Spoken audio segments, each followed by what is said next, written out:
ನಿಶ್ಚಲದಾಸಿಯವರು ರಚಿಸಿದಂತಹ ಗ್ರಂಥ ವಿಚಾರ ಸಾಗರ ಅನ್ನತಕ್ಕಂತಹ ಗ್ರಂಥದೊಳಗಿನ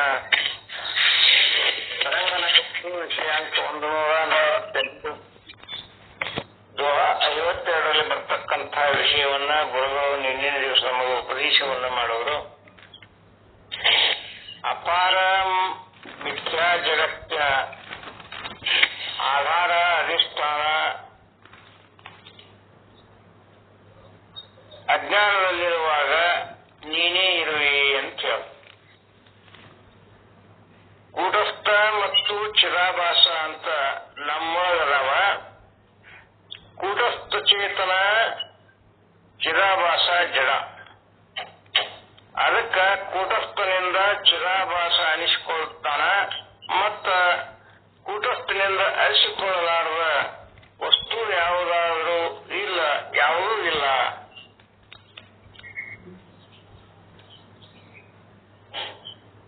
ಆಭಾಸದಿಂದ ಅರಿಸಿಕೊಳ್ಳುವ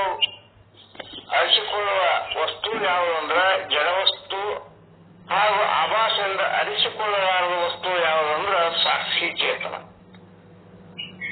ಕೂಟಸ್ಥನನ್ನ ಅರಿಯುವ ವಸ್ತು ಯಾವುದು ಅಂತಂದ್ರ ಕೂಟಸ್ಥನೇ ಅಂದ್ರ ಬ್ರಹ್ಮನನ್ನ ಬ್ರಹ್ಮನಾಗಿ ಅರಿಯಬೇಕು.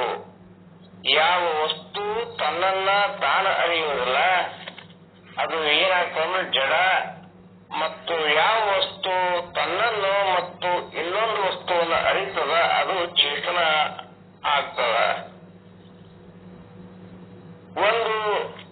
ಯಾವುದಾದ್ರೂ ಒಂದು ವಸ್ತುವನ್ನ ಗುರುತಿಸ್ತೀವಿ ಅಂದ್ರ ನಮ್ಮೊಳಗ ಚಿರಾಭಾಸ ಅದನ್ನು ಗುರುತಿಸ್ತಾನ. ಮತ್ತ ಆಭಾಸನನ್ನು ಯಾರು ಗುರುತಿಸ್ತಾರಂದ್ರ ಸಾಕ್ಷಿ ಚೇತನ ಗುರುತಿಸ್ತಾರ. ಅಂದ್ರೆ ಆಭಾಸನನ್ನ ಗುರುತಿಸುವಾಗ ನಾವು ಸಾಕ್ಷಿ ಚೇತನ ಆಗಿರ್ತೀವಿ. ಮತ್ತ ಜಡವಸ್ತುವನ್ನು ಗುರುತಿಸುವಾಗ ಚಿರಾಭಾಸ ಅಥವಾ ಆಭಾಸ ಆಗಿರ್ತೇವೆ. ಸಾಕ್ಷಿಯನ್ನು ಅರಿಬೇಕಾದ್ರ ಸಾಕ್ಷಿ ಚೇತನದಿಂದಲೇ ಅರಿತೀವಿ. ನನ್ನ ಮನಸ್ಸು ಯಾವುದನ್ನ ಕುರಿತು ತಿಳಿತೀವಿ ಗೊತ್ತಾಗ್ತದ. ಆಲೋಚನೆ ವಿಷಯ, ಆ ವಿಷಯವನ್ನ ಅರಿಯುವುದು ಚಿರಾಭಾಸ. ಮನಸ್ಸ, ಬುದ್ಧಿ, ಚಿತ್ತ ಅವು ಏನೇನು ಮಾಡ್ಲಕತ್ತೇವ ಅದು ನನ್ನೊಳಗಿನ ಸಾಕ್ಷಿ ಅಥವಾ ಚೇತನ. ಈ ಸಾಕ್ಷಿ ಅಂದ್ರೆ ಏನು ಅಂತಂದ್ರ ತಿಳಿಬೇಕಾದ್ರೆ ನಾವು ಸಾಕ್ಷಿನೇ ಆಗಬೇಕು. ನಾವು ಇನ್ನೂ ಅಭಾಸ ಸ್ಥಿತಿ ಅರಿವಿ ಅಂದ್ರ ಹುಟ್ಟುವವನು ನಾನೇ, ಸಾಯುವವನು ನಾನೇ, ಪಾಪ ನಾನೇ ಮಾಡ್ತೀನಿ, ಪುಣ್ಯನು ನಾನೇ ಮಾಡ್ತೀನಿ, ಅದರ ಸುಖ ದುಃಖನು ನಾನೇ ಅನುಭವಿಸ್ತೀನಿ ಅಂತೇನು ತಿಳ್ಕೊಂಡ್ರ ಅಭಾಸ ಆಗ್ತೀವಿ. ಅವನ್ನೆಲ್ಲ ನನಗಲ್ಲ, ಅವನ್ನೆಲ್ಲ ಬಿಟ್ಟು ಅಂದ್ರ ಮತ್ತ ಕೂಟಸ್ಥ ಆಗ್ತೀವಿ.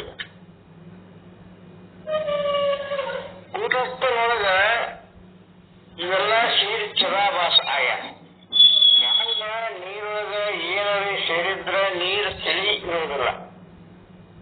ನೀರೊಳಗಿನ ಕಲ್ಮಶ ತೆಗೆದಾಗ ನೀರು ಏನಾಗ್ತದ, ತಿಳಿ ಆಗ್ತದ. ಹಂಗ ನಮ್ಮೊಳಗಿನ ಅಂತಃಕರಣದೊಳಗಿನ ಈ ಎಲ್ಲ ನಾನು, ನನ್ನಿಂದ ಅನ್ನುವಂಥ ಭಾವ ಕಳ್ಕೊಂಡ್ರೆ ಅಂತಃಕರಣ ಏನಾಗ್ತದ, ಶುದ್ಧ ಆಗ್ತದ. ಆಗ ಚಿರಾಭಾಸನಿಗೆ ಕೂಟಸ್ಥನ ಪ್ರತಿಬಿಂಬ ನೋಡ್ತದ. ನೀರು ಹೊಲಸಿದ್ರು ಅದ್ರಾಗ ಪ್ರತಿಬಿಂಬ ಇರ್ತದ. ಆದ್ರೆ ಆ ಪ್ರತಿಬಿಂಬ ಎದುರು ಅಂತ ಗೊತ್ತಾಗೋದಿಲ್ಲ. ಅದೇ ನೀರು ತಿಳಿ ಆಯ್ತು ಅಂತಂದ್ರೆ ಆಗ ನೀರಿನಲ್ಲಿ ಮೂಡಿದಂತಹ ಪ್ರತಿಬಿಂಬ ಏನಾಗ್ತದ, ನಿಶ್ಚಲವಾಗಿ ಕಾಣಿಸ್ತದ. ಇದರದೇ ಪ್ರತಿಬಿಂಬ ಅಂತ ಗೊತ್ತಾಗ್ತದೆ. ನಾವು ಆ ನೀರೊಳಗ ಹಂಚಿ ಹಾಕಿದ್ದೇವನ್ನ ನೋಡಿದೇವಂತಂದ್ರ ಇದು ನಮ್ಮದೇ ಪ್ರತಿಬಿಂಬ ಅಂತೇಳಿ ಅವಾಗ ಗೊತ್ತಾಗ್ತದೆ. ಅಂದ್ರ ತಿಳುವಳಿಕೆ ಮಟ್ಟ, ಜ್ಞಾನದ ಸಾಮರ್ಥ್ಯ ಹೆಚ್ಚಾದಂಗ ತಿಳ್ಕೊಳ್ಳುವಂತ ಮತ್ತ ಅರಿಯುವಂತ ಸಾಮರ್ಥ್ಯ ಏನಾಗ್ತದೆ, ಹೆಚ್ಚಾಗ್ತದೆ. ಆ ಅರಿವು ನಮ್ಮೊಳಗೆ ಹೆಚ್ಚೆಚ್ಚು ಇಳಿತದ. ಗುರು ಹೇಳಿದ ವಿಚಾರ, ಶಾಸ್ತ್ರ ಹೇಳಿದ ಜ್ಞಾನ ನಮ್ಗೇನಾಗ್ತದಂದ್ರೆ ಯಾಕೆ ಹೆಚ್ಚಾಗ್ತದಂದ್ರ ಅಂತಃಕರಣ ಸ್ವಚ್ಛ ಆದ. ಅದಕ್ಕ ಅಲ್ಲಿ ನಮಗೆ ಎಲ್ಲಾನು ಗೊತ್ತಾಗ. ಯಾರೊಳಗ ಅಂತಃಕರಣ ಸ್ವಚ್ಛ ಅದ ಅವ್ರಿಗೆ ಸತ್ವಗುಣ ಅಂತಾರ. ಅವರೊಳಗ ಸಾತ್ವಿಕ ಗುಣವೇ ಜಾಸ್ತಿ ಇರ್ತದ. ಸತ್ವಗುಣದಿಂದ ಅರ್ಥ ಮಾಡಿಕೊಳ್ಳುವ ಅಥವಾ ಅರಿಯುವ ಸಾಮರ್ಥ್ಯ ಏನಾಗ್ತದ ಜಾಸ್ತಿ ಇರ್ತದೆ. ಇದರಲ್ಲಿ ಸಾತ್ವಿಕ ಗುಣ, ಯಾರಲ್ಲಿ ಸಾತ್ವಿಕ ಗುಣ ಇರುವುದಿಲ್ಲ ಅವರೊಳಗ ರಾಜಸ ಗುಣವೇ ಜಾಸ್ತಿ ಇರ್ತದ. ಅವ್ರ ಹತ್ರ ನಾವು ಏನಾರು ಹೇಳಕ್ ಹೋದೇವ ಅಂದ್ರ ಅವರು ನಮ್ಗಿಂತ ಜಾಸ್ತಿ ಅವರೇ ಹೇಳಕ್ ಶುರು ಮಾಡ್ತಾರೆ. ನಮಗೂ ಅವ್ರು ಕೇಳೋದೇ ಇಲ್ಲ. ಅವ್ರು ಗೊತ್ತಿದ್ದದ್ದನ್ನ ಹೇಳೋದೇ ರಾಜಸ ಸ್ವಭಾವ ಅಂತಾರೆ. ನಮಗೂ ಗೊತ್ತಿದ್ದದ್ದನ್ನ ಅವ್ರು ಕೇಳೋದೇ ಸಾತ್ವಿಕ ಸ್ವಭಾವ. ನಮ್ಗೆ ಯಾವ ವಿಷಯವನ್ನು ಗೊತ್ತಿರೋದಿಲ್ಲ ಅದು ಯಾರಾದ್ರೂ ನಮ್ಮ ಮುಂದೆ ಹೇಳೋದಂದ್ರ ಅದನ್ನ ನಾವು ಶಾಂತ ಚಿತ್ತದಿಂದ ಲಕ್ಷ್ಯವಟ್ಟು ಕೇಳ್ತೇವಂದ್ರೆ ಅದಕ್ಕೆ ಏನಂತಾರಂದ್ರ ಸಾತ್ವಿಕ ಸ್ವಭಾವ ಅಂತಾರ. ಯಾರು ನಾವು ಹೇಳಿದ್ದನ್ನು ಕೇಳೋದಿಲ್ಲ ತಮ್ಮದೇ ಜಾಸ್ತಿ ಹೇಳ್ತಿರ್ತಾರೆ.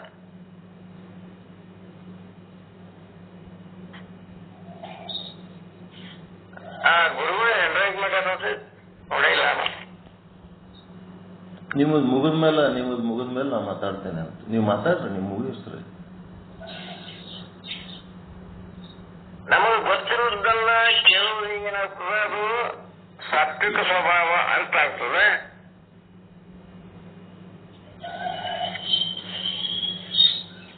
ಹೀಗಾಗಿ ನಮಗೆ ತಿಳುವಳಿಕೆ ಮಟ್ಟ ಜಾಸ್ತಿ ಆಗ್ಯದಂದ್ರೆ ಹೆಚ್ಚು ಚೈತದ ಅಂದ್ರೆ ನಮ್ಮಲ್ಲಿ ಏನಾಗ್ತದೆ ಸಾತ್ವಿಕ ಗುಣ ಆದ ಅಂತ ಅರ್ಥ.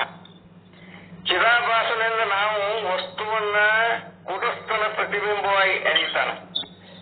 ಚಿದಾಭಾಸನಿಂದ ನಾವು ವಸ್ತುವನ್ನ ಕೂಟಸ್ಥನ ಪ್ರತಿಬಿಂಬ ಅರಿತಾನ. ಕೈಯಲ್ಲಿ ಒಂದು ಕನ್ನಡಿ ಹಿಡ್ಕೊಂಡು ಸೂರ್ಯನ ಕಡೆ ಎಳೆವು ಅಂದ್ರ ಸೂರ್ಯನ ಬಿಸಿಲೇನಾಗ್ತದ ಆ ಕನ್ನಡಿ ಮೇಲೆ ಬಿದ್ದು ಅದರ ಪ್ರತಿಫಲನ ಅಥವಾ ಪ್ರತಿಬಿಂಬ ಬೆಳಕಿನಿಂದ ಕೋಣೆಯೊಳಗೆ ಕತ್ತಲಿದ್ದರೂ ಸಹಿತ ಆ ಕತ್ತಲೆಯೊಳಗಿರ್ತಕ್ಕಂಥ ವಸ್ತುವನ್ನು ನಾವು ನೋಡಬಹುದು. ಆದ್ರೆ ಅದೇ ಪ್ರತಿಬಿಂಬದ ಬೆಳಕಿನಿಂದ ಸೂರ್ಯನ ನೋಡ್ಲಿಕ್ಕೆ ಆಗೋದಿಲ್ಲ. ಯಾಕಂದ್ರೆ ಸೂರ್ಯನು ಸ್ವಯಂ ಪ್ರಕಾಶನಿದ್ದಾನೆ. ಹಂಗ ಕೂಟಸ್ಥನ ಬೆಳಕಿನಲ್ಲಿ ಕೂಟಸ್ಥನನ್ನು ನೋಡಬಹುದು, ಸೂರ್ಯನ ಬೆಳಕಿನಲ್ಲಿ ಸೂರ್ಯನನ್ನು ನೋಡಬಹುದು. ಕನ್ನಡಿ ಬೆಳಕಿನಿಂದ ನೋಡ್ಲಿಕ್ಕೆ ಆಗೋದಿಲ್ಲ. ಕೂಟಸ್ಥನ ಚಿರಾಭಾಸ ಅರಿಬೇಕಾದ್ರೆ ಕೂಟಸ್ಥನೇ ಆಗಬೇಕು. ಅಂದ್ರ ಚಿರಾಭಾಸನಲ್ಲಿ ಇರುವಂತಹ ಜ್ಞಾನವನ್ನ ಕಳೆದುಕೊಳ್ಳಬೇಕು. ಚಿರಾಭಾಸನಲ್ಲಿರ್ತಕ್ಕಂಥ ಅಜ್ಞಾನವನ್ನ ಕಳೆದುಕೊಳ್ಳಬೇಕು. ಕಳೆದುಕೊಂಡು ಶೂನ್ಯವಾಗಬೇಕು. ಅಂದ್ರ ಕಳೆದುಕೊಳ್ಳಬೇಕಾದ್ದು ಏನೂ ಇರಬಾರದು. ಅದನ್ನ ಶರಣರು ಏನಂತಂದ್ರಂದ್ರ ಶೂನ್ಯ ಸಂಪಾದನೆ ಅಂತ ಹೇಳೋದು. ಸಿದ್ಧಾಂತ ಶಿಖಾಮಣಿಗಳು ಕೂಡ ರೇಣುಕರು ಜ್ಞಾನ ಶೂನ್ಯ ಸ್ಥಳ ಅಂತಂದ್ರು. ಏನು ಈ ಪ್ರಪಂಚದ ವಸ್ತುಗಳನ್ನು ನೋಡಿ ನಾವು ಜ್ಞಾನ ಮಾಡ್ಕೊಂಡಿವಿ ಅದು ಶೂನ್ಯವಾಗಬೇಕು. ಜ್ಞಾನ ಶೂನ್ಯ ಸ್ಥಳ ಕೇವಲ ಬ್ರಹ್ಮ ಕಾಣಬೇಕು. ಶೂನ್ಯ ಸಂಪಾದನೆ ಈ ವಿಚಾರ ಸಾಗರ ಎಲ್ಲ ಒಂದೇ. ಈ ಶೂನ್ಯ ಸಂಪಾದನೆ ಪೀಠಸ್ಥರಾದಂಥ ಅಲ್ಲಮ ಪ್ರಭುಗಳು ಎಲ್ಲಾ ಶರಣರ ಕೂಡ ಚರ್ಚೆ ಮಾಡಿ ಅವರಲ್ಲಿರುವಂತಹ ಚಿರಾಭಾಸನ ಗುಣ ಅಂದ್ರೆ ಅವರಲ್ಲಿರುವಂತಹ ಕರ್ತೃತ್ವ ಭೋಕ್ತೃತ್ವ ಗುಣ ತೆಗೆದು ಹಾಕ್ತಾರ. ಹಾಕಿ 33 ಜನರಿಗೆ ಈ ಒಂದು ಅನುಭವವನ್ನು ಮಾಡಿಕೊಟ್ಟರು. ಅದ ಶೂನ್ಯ ಸಂಪಾದನೆ ಅಂತ. ನಾವು ಈಗ ಏನ್ ಮಾಡ್ಲಕತ್ತೀವಿ ಅಂದ್ರ ಅಲ್ಲೊಂದಿಷ್ಟು ಇಲ್ಲೊಂದಿಷ್ಟು ಹರಕ ಪರ್ಕ ವಚನಗಳನ್ನು ಓದಿ ವೇದಿಕೆ ಮೇಲೆ ನಿಂತು ಜನಪಂಡಿತರಾಗಿ ಪಾಂಡಿತ್ಯವನ್ನು ತೋರಿಸದಂಗ ಭಾಷಣನೋ ಪ್ರವಚನನೋ ಮಾಡಿ ಚಪ್ಪಾಳೆ ಹೊಡೆಸೋದು. ಉಬ್ಬಿ ಬೀಗ್ತೀವಿ.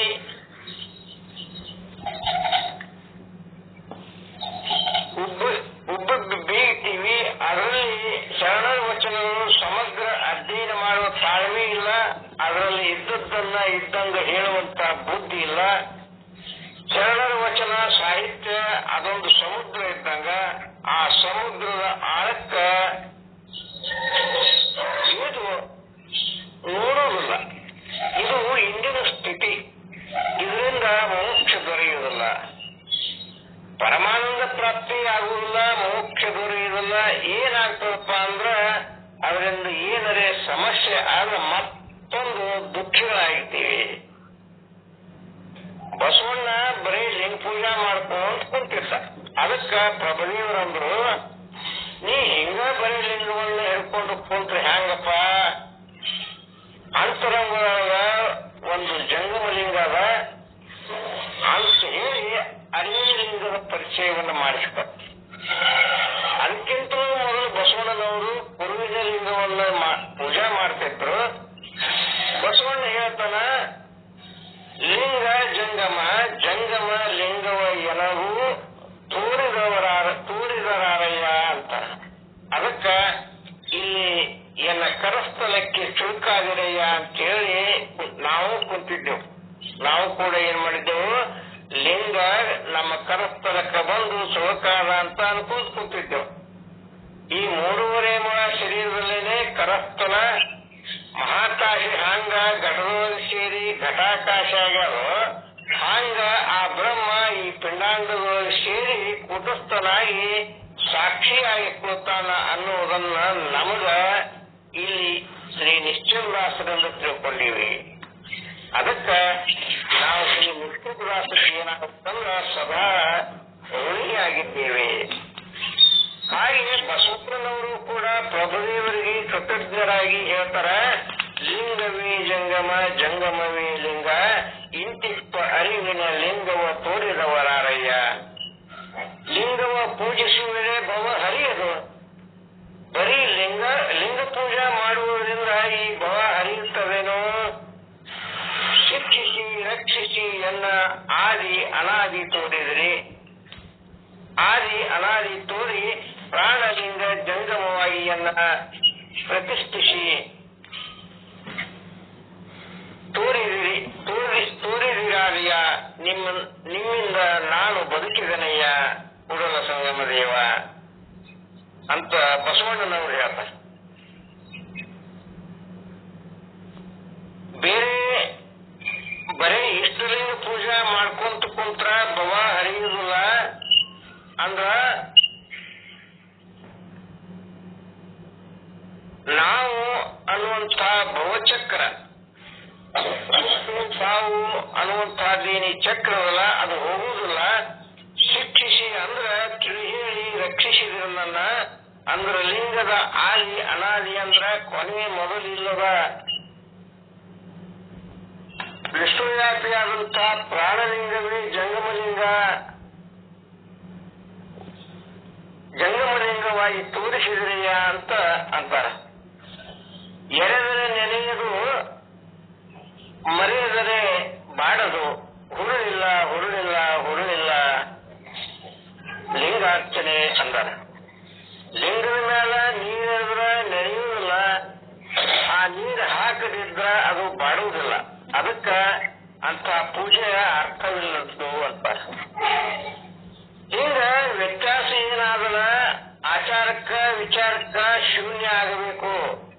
ಅದಕ್ಕೆ ಇಲ್ಲಿ ಮುಖ್ಯವಾದಂತಹ ವಿಷಯ ಏನು ಅಂತಂದ್ರ, ಈ ಮುಖ್ಯವಾದಂತಹ ಜಗತ್ತು ಯಾರಿಗೆ ತೋರ್ಲಕತ್ಯದ ಅಂದ್ರ ನಿನ್ನ ಸ್ವರೂಪವನ್ನ ನೀನು ತಿಳ್ಕೊಳ್ಳುವುದನ್ನು ಬಿಟ್ಟು, ಸಾಕ್ಷಿಯನ್ನ ಸಾಕ್ಷಿಯಾಗಿ ನೋಡುವುದು ಬಿಟ್ಟು, ಕೂಟಸ್ಥನನ್ನ ಕೂಟಸ್ಥನಾಗಿ ನೋಡುವುದು ಬಿಟ್ಟು, ಬ್ರಹ್ಮನಾಗಿ ಬ್ರಹ್ಮನನ್ನು ನೋಡೋದು ಬಿಟ್ಟು, ಈ ಆಭಾಸನಾಗಿ ಜಗತ್ತಿನ ಎಲ್ಲಾ ವಸ್ತುವನ್ನು ನೋಡಿದಂಗ ಇದನ್ನು ನೋಡ್ಲಾಕತ್ತೀರಿ. ಅದು ಯಾವಾಗ ಬರಬೇಕು, ಅದು ಬರ್ತಾಗ ನೀನು ಯಾವಾಗ ಬರಬೇಕು ಅವಾಗ ಬರ್ತದ. ನಿನ್ನ ಕೆಲಸ ಏನು ಅಂತಂದ್ರ ಅಂತಃಕರಣ ಸಿದ್ಧ ಮಾಡಿಕೊಳ್ಳು. ಅಂತಃಕರಣ ಸಿದ್ಧ ಆದಾಗ ಅದು ತಾನೇ ಬರ್ತದ. ಅನುಭವ ಮಾಡಿಕೊಳ್ಳಾರ್ದೇನೆ ಅಜ್ಞಾನದಿಂದ ನೋಡುವುದರಿಂದ ಈ ಜಗತ್ತು ತೋರ್ಲಕತ್ಯದ. ಅದಕ್ಕ ನೀನೇ ಕಾರಣ, ನೀನೇ ಅಧಿಷ್ಠಾನ, ನೀನೇ ಬ್ರಹ್ಮಸ್ವರೂಪ ಅನ್ನುವುದನ್ನು ಮರೆತು ನೋಡುವುದರಿಂದ ಈ ಜಗತ್ತಾಗಿ ತೋರ್ತದೆ. ಅದಕ್ಕ ನಮ್ಮ ಅಜ್ಞಾನಕ್ಕೆ ಕಾರಣ ಯಾರು ಅಂದ್ರ ನಾನೇ ಕಾರಣ. ಈ ಜಗತ್ತಿನಾಗಿ ಯಾರ್ಯಾರು ಏನೇನೋ ಆಗ್ಯಾರ, ನೀನು ಏನ್ ಬೇಕಾದಾಗು, ವಿದ್ಯಾ ಬುದ್ಧಿ ರೊಕ್ಕ ರೂಪಾಯಿ ಸಂಬಂಧ ಏನದೇ ಮಾಡು, ಆಗ ಅದನ್ನು ಒಂದನ್ನು ಮಾತ್ರ ಕೇಳಬೇಡ ಅಂತ ಮಾಯೆ. ಯಾವುದನ್ನ ಜ್ಞಾನವೊಂದನ್ನು ಬಿಟ್ಟು ಬೇಕಾದ್ದು ಕೇಳು. ನಾನು ಏನೇನೋ ತಿಳ್ಕೊಂತೀನಿ, ಏನೇನೋ ಮಾಡೀನಿ ಅಂತೀವಿ, ಆದ್ರ ನೀನು ತಿಳ್ಕೊಳ್ಳಲಿಲ್ಲ. ಅದಕ್ಕ ಈ ಜಗತ್ತು ತೋರ್ತದ. ಅದಕ್ಕ ಈ ಅಪಾರವಾದಂತಹ ಮಿಥ್ಯಾ ಜಗತ್ತಿಗೆ ನೀನೇ ಅಧಿಷ್ಠಾನ ಅಂತ ಗುರುಗಳು ತಿಳಿಸಿದ್ರು ಅನ್ನುವಂತಹ ಈ ಪಾಠದ ಪ್ರಾಸ್ತಾವಿಕ ನುಡಿಗಳನ್ನ ಸದ್ಗುರುವಿನ ಪಾದಕ್ಕೆ ಅರ್ಪಿಸಿ ವಿರಾಮವನ್ನು ಹೇಳ್ತೀನಿ. ಓಂ ಶಾಂತಿ ಶಾಂತಿ ಶಾಂತಿ. ತುಂಬಾ ಧನ್ಯವಾದಗಳು. ನಮ್ಮನಿಷ್ಠ ಸದ್ಗುಣಾದಂತ ಗಂಗಾಧರ ಜಾಲಿಮಿಂಚಿ ಗುರುಗಳು ಇಲ್ಲಿಯವರೆಗೆ ಗುರುಗಳು ನಿನ್ನೆ ಮಾಡಿದ ಪಾಠದ ಸಾರಾಂಶವನ್ನ ಬ್ರಹ್ಮಸ್ವರೂಪನೇ ನೀನೇತಿ, ಆತ್ಮಸ್ವರೂಪನೇ ನೀನೇತಿ, ನಿನ್ನ ಅಜ್ಞಾನಕ್ಕೆ ಮತ್ತು ನನ್ನ ಜ್ಞಾನಕ್ಕೆ ನೀನೇ ಎಲ್ಲವೂ ಕಾರಣೀಭೂತ ಆಗಿದೆ ಅನ್ನೋ ವಿಷಯವನ್ನು ನಮಗೆಲ್ಲ ತಿಳಿಸಿಕೊಟ್ರು. ಅವರಿಗೆ ಹೃತ್ಪೂರ್ವಕ ಅಭಿನಂದನೆಗಳು.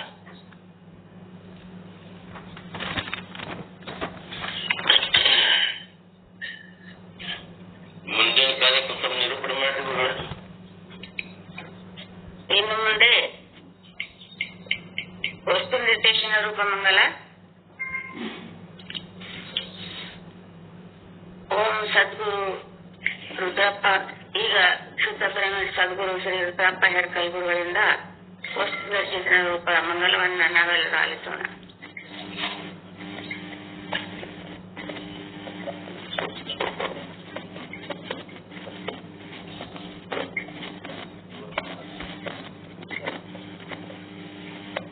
ಕಲ್ಯಾಣ ಸರ್ ಮ್ಯೂಟ್ ಮಾಡ್ರಿ.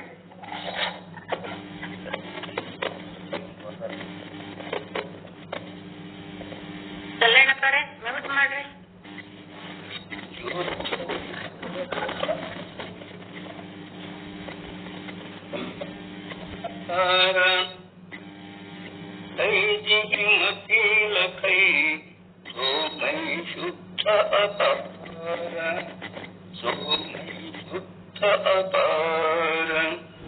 ಭಕ್ತಿ ಅಪಾರ ಸ್ವರೂಪ ಮಮ ಲಹರಿ ವಿಷ್ಣು ಮಹೇಶ ವಿಧಿರವಿ ಚಂದ ವರುಣಯಮ ಶಕ್ತಿಧನೆ ಸ ಗಣೇಶ, ಶಕ್ತಿಧನೆ ಸ ಗಣೇಶ, ಚಾಕೃಪಾಲು ಸರ್ವಜ್ಞಕೋ ಜಿಯಧಾರತ ಮುನಿಕಾನ ताको होत उपाधिते मोमई मिथ्या भान, मोमई मिथ्या भान, है जिहि जानै बिन जगत मुहुचे वरिसांप, नसै भुजग जग जीहि लहै, नसै भुजग जग जीहि लहै, सोहम आपे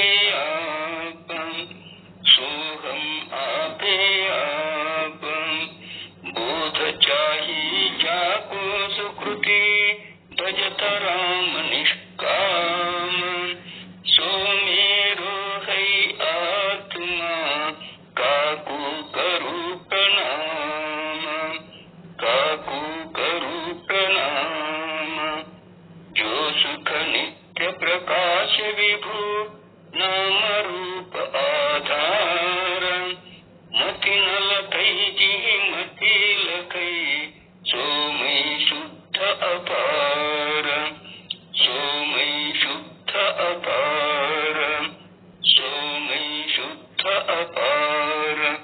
साधु निश्चलदास महाराज की जय, पीताम्बर महाराज की जय, परम पूज्य शरण बसवप्पा जी महाराज की जय। जय मंगलम।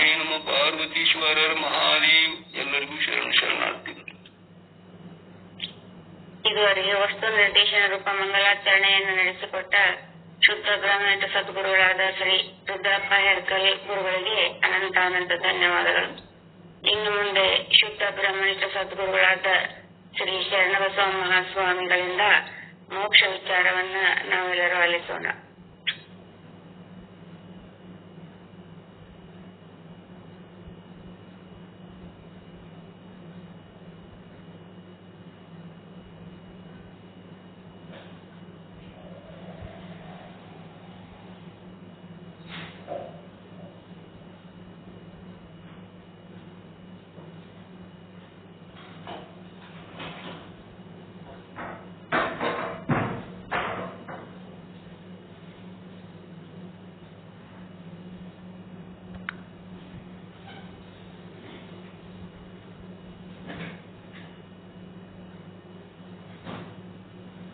ಓಂ ಸದ್ಗುರು ಶ್ರೀ ಶುದ್ಧ ಬ್ರಹ್ಮಣೇ ನಮಃ.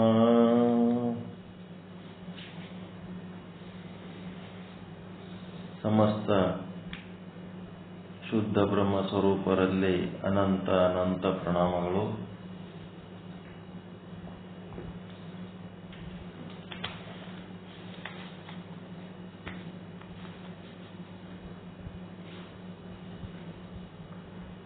ಶ್ರೀ ವಿಚಾರ ಸಾಗರ 4ನೇ ತರಂಗ 148ನೇ ವಿಷಯಾಂಕ, ಉತ್ತಮ ಅಧಿಕಾರಿಗೆ ಉಪದೇಶ. ಈ ನಿತ್ಯವಾಗಿ ತೋರುವ ಅಪಾರವಾದ ಜಗತ್ತಿಗೆ ಆಧಾರ ಮತ್ತು ಅಧಿಷ್ಠಾನ ಯಾರು ಅಂತ ಪ್ರಶ್ನೆ. ಅದಕ್ಕೆ ಸದ್ಗುರುನಾಥ ಉತ್ತರ ಹೇಳ್ತಾ ಇದ್ದಾರೆ. ನಿತ್ಯವಾದ ಜಗತ್ತು ಅನ್ನೋದು ಇಲ್ಲವೇ ಇಲ್ಲ. ಏನಿರೋದು ಒಂದೇ ಒಂದು ಬ್ರಹ್ಮ. ಆ ಬ್ರಹ್ಮನನ್ನ ನೋಡ್ಬೇಕಾದ್ರೆ ನಾವು ಬ್ರಹ್ಮ ಸ್ವರೂಪರಾದಾಗ ಆ ಬ್ರಹ್ಮನ ಒಂದು ಭಾನ ನಮಗಾಗ್ತದೆ.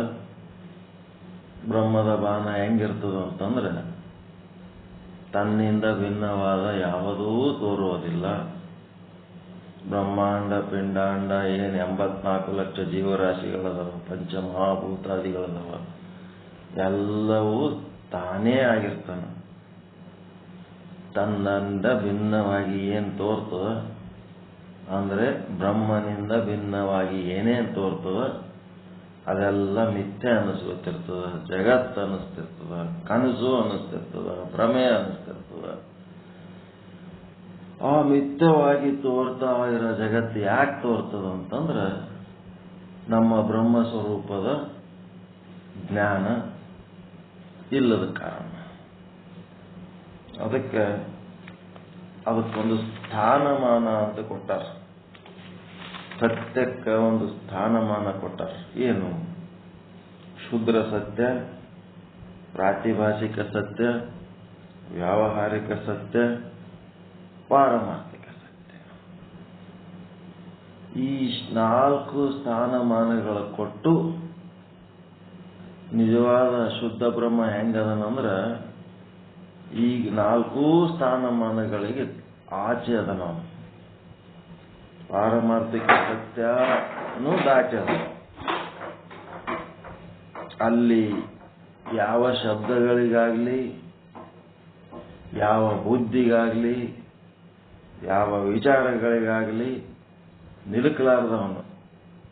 ನಾವು ಪಾರಮಾರ್ಥಿಕ ಸತ್ಯ ಅಂದ್ರೆ ಅವನಿಗೆ ಲಿಮಿಟ್ ಮಾಡ್ದಂಗೆ ಆಗ್ಬಿಡ್ತದ. ಅವನದನ್ನು ಅನ್ಲಿಮಿಟೆಡ್ ಅಂತ. ಅನ್ಲಿಮಿಟೆಡ್ ಇದ್ದವನಿಗೆ ಲಿಮಿಟ್ ಮಾಡ್ತೀವಿ. ಪಾರಮಾರ್ಥಿಕ ಸತ್ಯ ಅಂತ, ಬ್ರಹ್ಮ ಅಂತ, ಶಿವ ಅಂತ, ಈ ಎಲ್ಲ ಶಬ್ದಗಳಿಗೆ, ಈ ಎಲ್ಲ ವಿಚಾರಗಳಿಗೆ ದಾಟಿದವನು. ಅದಕ್ಕೇನಂತಾರಂದ್ರೆ ದ್ವಂದ್ವಾತೀತ, ಅತೀತ ಅಂತಾರ ಅವನಿಗೆ. ಎಲ್ಲ ಶಬ್ದ ಅತೀತ. ಅದೇನದ? ಅತೀತ ಸ್ಥಿತಿ. ಯಾವುದಕ್ಕೂ ನಿಲುಕಲಾರ್ದವನು, ಯಾವುದಕ್ಕೂ ನಿಲುಕಲಾರ್ದವನು. ಅದಕ್ಕೆ ಈ ಕ್ಷುದ್ರ ಸತ್ಯ ಇದ್ದಾಗ ಎಂದೂ ಇಲ್ಲದ್ದು, ತೋರಿಕೆಯಲ್ಲೂ ಇಲ್ಲ, ಇರುವಿಕೆಯಲ್ಲೂ ಇಲ್ಲ. ಅಂತ ಒಂದು ಕ್ಷುದ್ರ ಸತ್ಯ ಬಂಜೆ ಮಗ ಎಂದೂ ಇಲ್ಲದ್ದು, ಮೊಲದ ಕೋಡು ಎಂದೂ ಇಲ್ಲದ್ದು. ಅಂಥದನ್ನ ನಾವು ಕಲ್ಪಿಸಿಕೊಂಡಾಗ ನಮ್ಮ ಜ್ಞಾನ ಎಷ್ಟಿರ್ತದ? 0 ಇರ್ತದೆ. ಅಜ್ಞಾನ ಎಷ್ಟಿರ್ತದ? ಕ್ಷುದ್ರ ಸತ್ಯದೊಳಗೆ ಜ್ಞಾನದ ಪರ್ಸೆಂಟ್ ಎಷ್ಟಿರ್ತದೆ? 0. ಇಲ್ಲದ ಕಲ್ಪಿಸ್ಕೊತೀವಲ್ಲ. ತೋರಿಕೆಯಲ್ಲೂ ಇಲ್ಲ, ಇರುವಿಕೆಯಲ್ಲೂ ಇಲ್ಲ, ಯಾವ ಕಾಲದಲ್ಲೂ ಇಲ್ಲ, ಯಾವ ದೇಶದಲ್ಲೂ ಇಲ್ಲ. ಅಂತ ಸತ್ಯದಲ್ಲಿ ಜ್ಞಾನದ ಪರ್ಸೆಂಟೇಜ್ ಎಷ್ಟಿರ್ತದ? ಅಜ್ಞಾನದ ಪರ್ಸೆಂಟೇಜ್ ಎಷ್ಟಿರ್ತದೆ? ಕ್ಷುದ್ರ ಸತ್ಯದಲ್ಲಿ ಏನ್ 0? ಅಜ್ಞಾನ 100% ಇರ್ತದೆ. ಅಜ್ಞಾನನೇ ಇರ್ತದ ಅದು ಕ್ಷುದ್ರ ಸತ್ಯದಲ್ಲಿ. ಅಜ್ಞಾನ 0 ಆದ್ರೆ ಜ್ಞಾನಿ ಆಗಿರ್ತೀರಿ, ಜ್ಞಾನ 0 ಆಯ್ತು ಅಂತಂದ್ರೆ ಅಜ್ಞಾನಿ ಆಗ್ತೀರಿ. ಎರಡು ಹೆಂಗ್ 0 ಆತಾವ? ಅದಕ್ಕೆ ಕ್ಷುದ್ರ ಸತ್ಯ ಏನು ಇರುದಿಲ್ಲ ಅಂತಂದ್ರೂ ಕಲ್ಪಿಸೊಳಕತ್ತೀರಿಲ್ಲ ಬಂಜೆ ಮಗ. ಅಜ್ಞಾನ 100% ಅಜ್ಞಾನದ ಮಾತು, ಇಲ್ಲದ್ದು. ಮುಂದೆ ಬರ್ತಾ ಬರ್ತಾ ಪ್ರಾತಿಭಾಷಿಕ ಸತ್ಯ ಇದೇನದ? ಬರೀ ಪ್ರತೀತಿ ಮಾತ್ರ, ತೋರಿಕೆಯಲ್ಲಿ ಮಾತ್ರ, ಇರುವಿಕೆಯಲ್ಲಿ ಇಲ್ಲ. ಇದಕ್ಕೇನಂತಾರೆ? ಪ್ರಾತಿಭಾಷಿಕ ಸತ್ಯ. ಅಟ್ಲೀಸ್ಟ್ ಇದು ತೋರಿಕೆಯಲ್ಲಿ ಅದ. ತೋರಿಕೆಯಲ್ಲಿ ಇದ್ದದ್ದಕ್ಕೆ ಏನ್ ಸಮಸ್ಯೆ ಇಲ್ಲ. ಕನಸಿನ ಒಂದು ವಸ್ತುಗಳಂತೆ ಈ ಜಗತ್ತನ್ನ ನಾವು ಭಾವಿಸಿ ಇದು ತೋರಿಕೆಯಲ್ಲಿ ಅದ, ಇರುವಿಕೆಯಲ್ಲಿ ಇಲ್ಲ ಅಂತ ತಿಳ್ಕೊಂಡ್ರೆ, ಇಲ್ಲೇನದ? ಒಂದು 25% ಜ್ಞಾನ ಅದ, ಆದ್ರೂ 75% ಏನದ? ಪ್ರಾತಿಭಾಷಿಕ ಸತ್ಯದಾಗ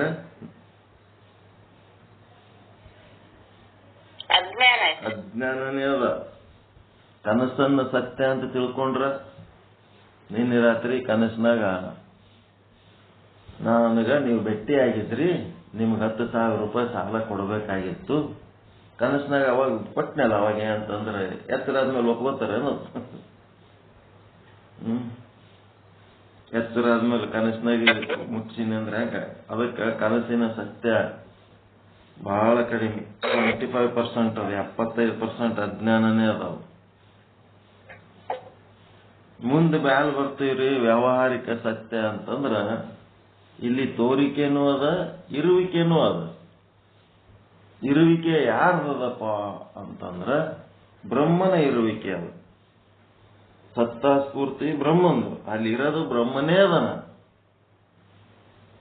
ಬ್ರಹ್ಮನೇ ಅದನ, ಬ್ರಹ್ಮನೇನೆ ಕಾಣಬೇಕು, ಬ್ರಹ್ಮನೇ ನಾವಾಗಬೇಕಾಗ್ತದೆ. ಬ್ರಹ್ಮವೇ ನಾವಾದಾಗ ಅಲ್ಲಿ ಬ್ರಹ್ಮನೇ ಕಾಣುತ್ತೆ. ಆದ್ರ ಆ ಬ್ರಹ್ಮ ಸ್ವರೂಪ ನಮ್ಮ ಸ್ವರೂಪದಲ್ಲಿ ವ್ಯತ್ಯಾಸ ಆಗಿದ್ದಕ್ಕ ಏನಾಗ್ಯದ? ಅದರ ತೋರಿಕೆಯಲ್ಲಿ ವ್ಯತ್ಯಾಸ ಆಗ್ಯದ. ನಮ್ಮ ಸ್ವರೂಪದಲ್ಲಿ ವ್ಯತ್ಯಾಸ, ಸ್ವರೂಪ ಜ್ಞಾನ, ನಾವು ಏನದೀವಿ ಅನ್ನೋದ್ರ ಬಗ್ಗೆ ನಮಗ ವಿಸ್ಮೃತಿ ಆಗಿದ್ದಕ್ಕ ಆ ತೋರಿಕೆಯಲ್ಲಿ ವ್ಯತ್ಯಾಸ ಆಗಿ ಅದು ಜಗತ್ತಾಗಿ ತೋರ್ಲಿಕ್ಕತ್ತ. ಅದಕ್ಕ ಇದು ತೋರಿಕೆ ಇರುವಿಕೆ ಎರಡೂ ಅದಾವ ಅನ್ನಿಸ್ತದ ಖರೆ. ಆದರ ಇರುವಿಕೆ ಬ್ರಹ್ಮಂದದ, ತೋರುವಿಕೆ ಜಗತ್ತಿಂದ. ಹಿಂಗಾಗಿ ಈ ವ್ಯಾವಹಾರಿಕ ಸತ್ಯದೊಳಗೆ ಏನದ? 50-50, ಅರ್ಧ ಜ್ಞಾನದ, ಅರ್ಧ ಅಜ್ಞಾನ. ಅರ್ಧ ಜ್ಞಾನ, ಅರ್ಧ ಅಜ್ಞಾನ, 50-50 ಅದ. ಮುಂದ ಪಾರಮಾರ್ಥಿಕ ಸತ್ಯ ಅಂತ ಏನದಲ್ಲ, ಇಲ್ಲೇನದ? 75% ಬಲ ಹೆಚ್ಚಾಯ್ತು ಜ್ಞಾನದ್ದು, ಇನ್ನ 25% ಅಜ್ಞಾನ. ಪಾರಮಾರ್ಥಿಕ ಸತ್ಯದಾಗ ಏನ್ ಅಜ್ಞಾನ ಇರ್ತದ್ರಿ ಅಂತಂದ್ರ, ಬ್ರಹ್ಮನನ್ನ ಏನ್ ಮಾಡ್ಲಕತ್ತೀವಿ? ಶಬ್ದ ಜಾಲದೊಳಗ ಸಿಗಾಕ್ಲಕತ್ತೀವಿ ಅವನಿಗೆ. ಅವನಿಗೆ ಪಾರಮಾರ್ಥಿಕ ಸತ್ಯ ಅಂದ್ರೂ ಲಿಮಿಟ್ ಆಗ್ಬಿಡುತ್ತೆ. ಯಾವ ಶಬ್ದಗಳಿಗೂ ನಿಲುಕಲಾರ್ದವನದನ್ನು. ಅದಕ್ಕೆ 75% ಜ್ಞಾನ ಅಷ್ಟೇ. ಅದು ಅಲ್ಲಿನ್ನ ಅಖಂಡ ಇಲ್ಲ. 25% ಅಜ್ಞಾನದ ಪಾರಮಾರ್ಥಿಕ ಸತ್ಯ ತಿಳ್ಕೊಳ್ಳೋದ್ರಾಗ. ಅದನ್ನ ಹೆಂಗ್ ತಿಳ್ಕೊಬೇಕಪ್ಪ? ಇನ್ನ ಈಗ ಕಲ್ಯಾಣಪ್ಪ ಅವ್ರು ಹೇಳಿದ್ರು ನೋಡ್ರಿ, ಅದು ಯಾವ ದ್ವಂದ್ವಕ್ಕೂ ಸಿಲುಕಲಾರದ್ದು, ದ್ವಂದ್ವಾತೀತದು. ಅದಕ್ಕೆ ಇದು ಅತೀತ ಆಯಿತು ಅಂತಂದ್ರೆ ಆವಾಗ 100% ನಮ್ಮ ಯಾವ ವಿಚಾರಗಳು ಅಲ್ಲಿರಬಾರ್ದು. ಪಾರಮಾರ್ಥಿಕ ಸತ್ಯನ ಬ್ರಹ್ಮ ಅಂದ್ರೆ 75% ಇಳಿದು ಬಿಡ್ತೇವೆ. ಪಾರಮಾರ್ಥಿಕ ಸತ್ಯನೂ ದಾಟ್ಯದನ ಅಂದ್ರಿ ಅಂದ್ರೆ 100% ಜ್ಞಾನಿಗಳ. ನಮ್ಮ ಯಾವ ಶಬ್ದಕ್ಕ ಮತ್ತೆ ಶಬ್ದಾತೀತ, ದೇಶಾತೀತ, ಒಂದೇ ಇಂತಲ್ಲೇ ಅದನ್ನ ಅಂತಲ್ಲೇ ಅದನ್ನ ಅಂತಂತೀವಲ್ಲ, ಅದು ಇಲ್ಲ. ದೇಶಕ್ಕೂ ಅತೀತವನ. ಮತ್ತೆ ಕಾಲಾತೀತ, ಕಾಲಕ್ಕೂ ಅತೀತದನ. ಮತ್ತೆ ಮನ ಬುದ್ಧಿಗಳಿಗೆ ನಿಲುಕಲಾರ್ದವನದನ. ಮನ ಬುದ್ಧಿಗಳಿಗೆ ನಿಲುಕದವ. ಇವನಿಗೇನಂತಾರ? ಅತೀತ ಅಂತಾರ. ಅತೀತ್ ಯಾವ ಶಬ್ದಗಳಿಗೂ ನಿಲ್ಕಲ್ಲ, ದೇಶಕ್ಕೂ ನಿಲ್ಕಲ್ಲ, ಕಾಲಕ್ಕೂ ನಿಲ್ಕಲ್ಲ, ಮನ ಬುದ್ಧಿಗಳಿಗೆ ನಿಲ್ಕಲಾರ್ದವನು. ನಿಲ್ಕಲಾರದನ್ನ ನಿಲ್ಕಿಸ್ಬೇಕಂತ ಪ್ರಯತ್ನ ನಡೆದದ. ಅದು ಹ್ಯಾಂಗ ನಿಲ್ಕಿಸ್ಬೇಕು ಅಂತ ಮಾರ್ಗದರ್ಶನ ಮಾಡವನಿಗೆ ಗುರು ಅಂತಾರ. ಗುರು ಹೇಳಿದಂಗೆ ಕೇಳಿ ಅದು ನಿಲ್ಕಿಸೋದಕ್ಕೆ ಪ್ರಯತ್ನ ಮಾಡವನಿಗೆ ಶಿಷ್ಯ ಅಂತ. ಹೀಗಾಗಿ ಸತ್ಯದ ಸ್ಥಾನಮಾನ ಈ ರೀತಿ ಪರ್ಸೆಂಟೇಜ್ ವೈಸ್ ತಿಳ್ಕೋಬೇಕು. ಇಲ್ಲಿ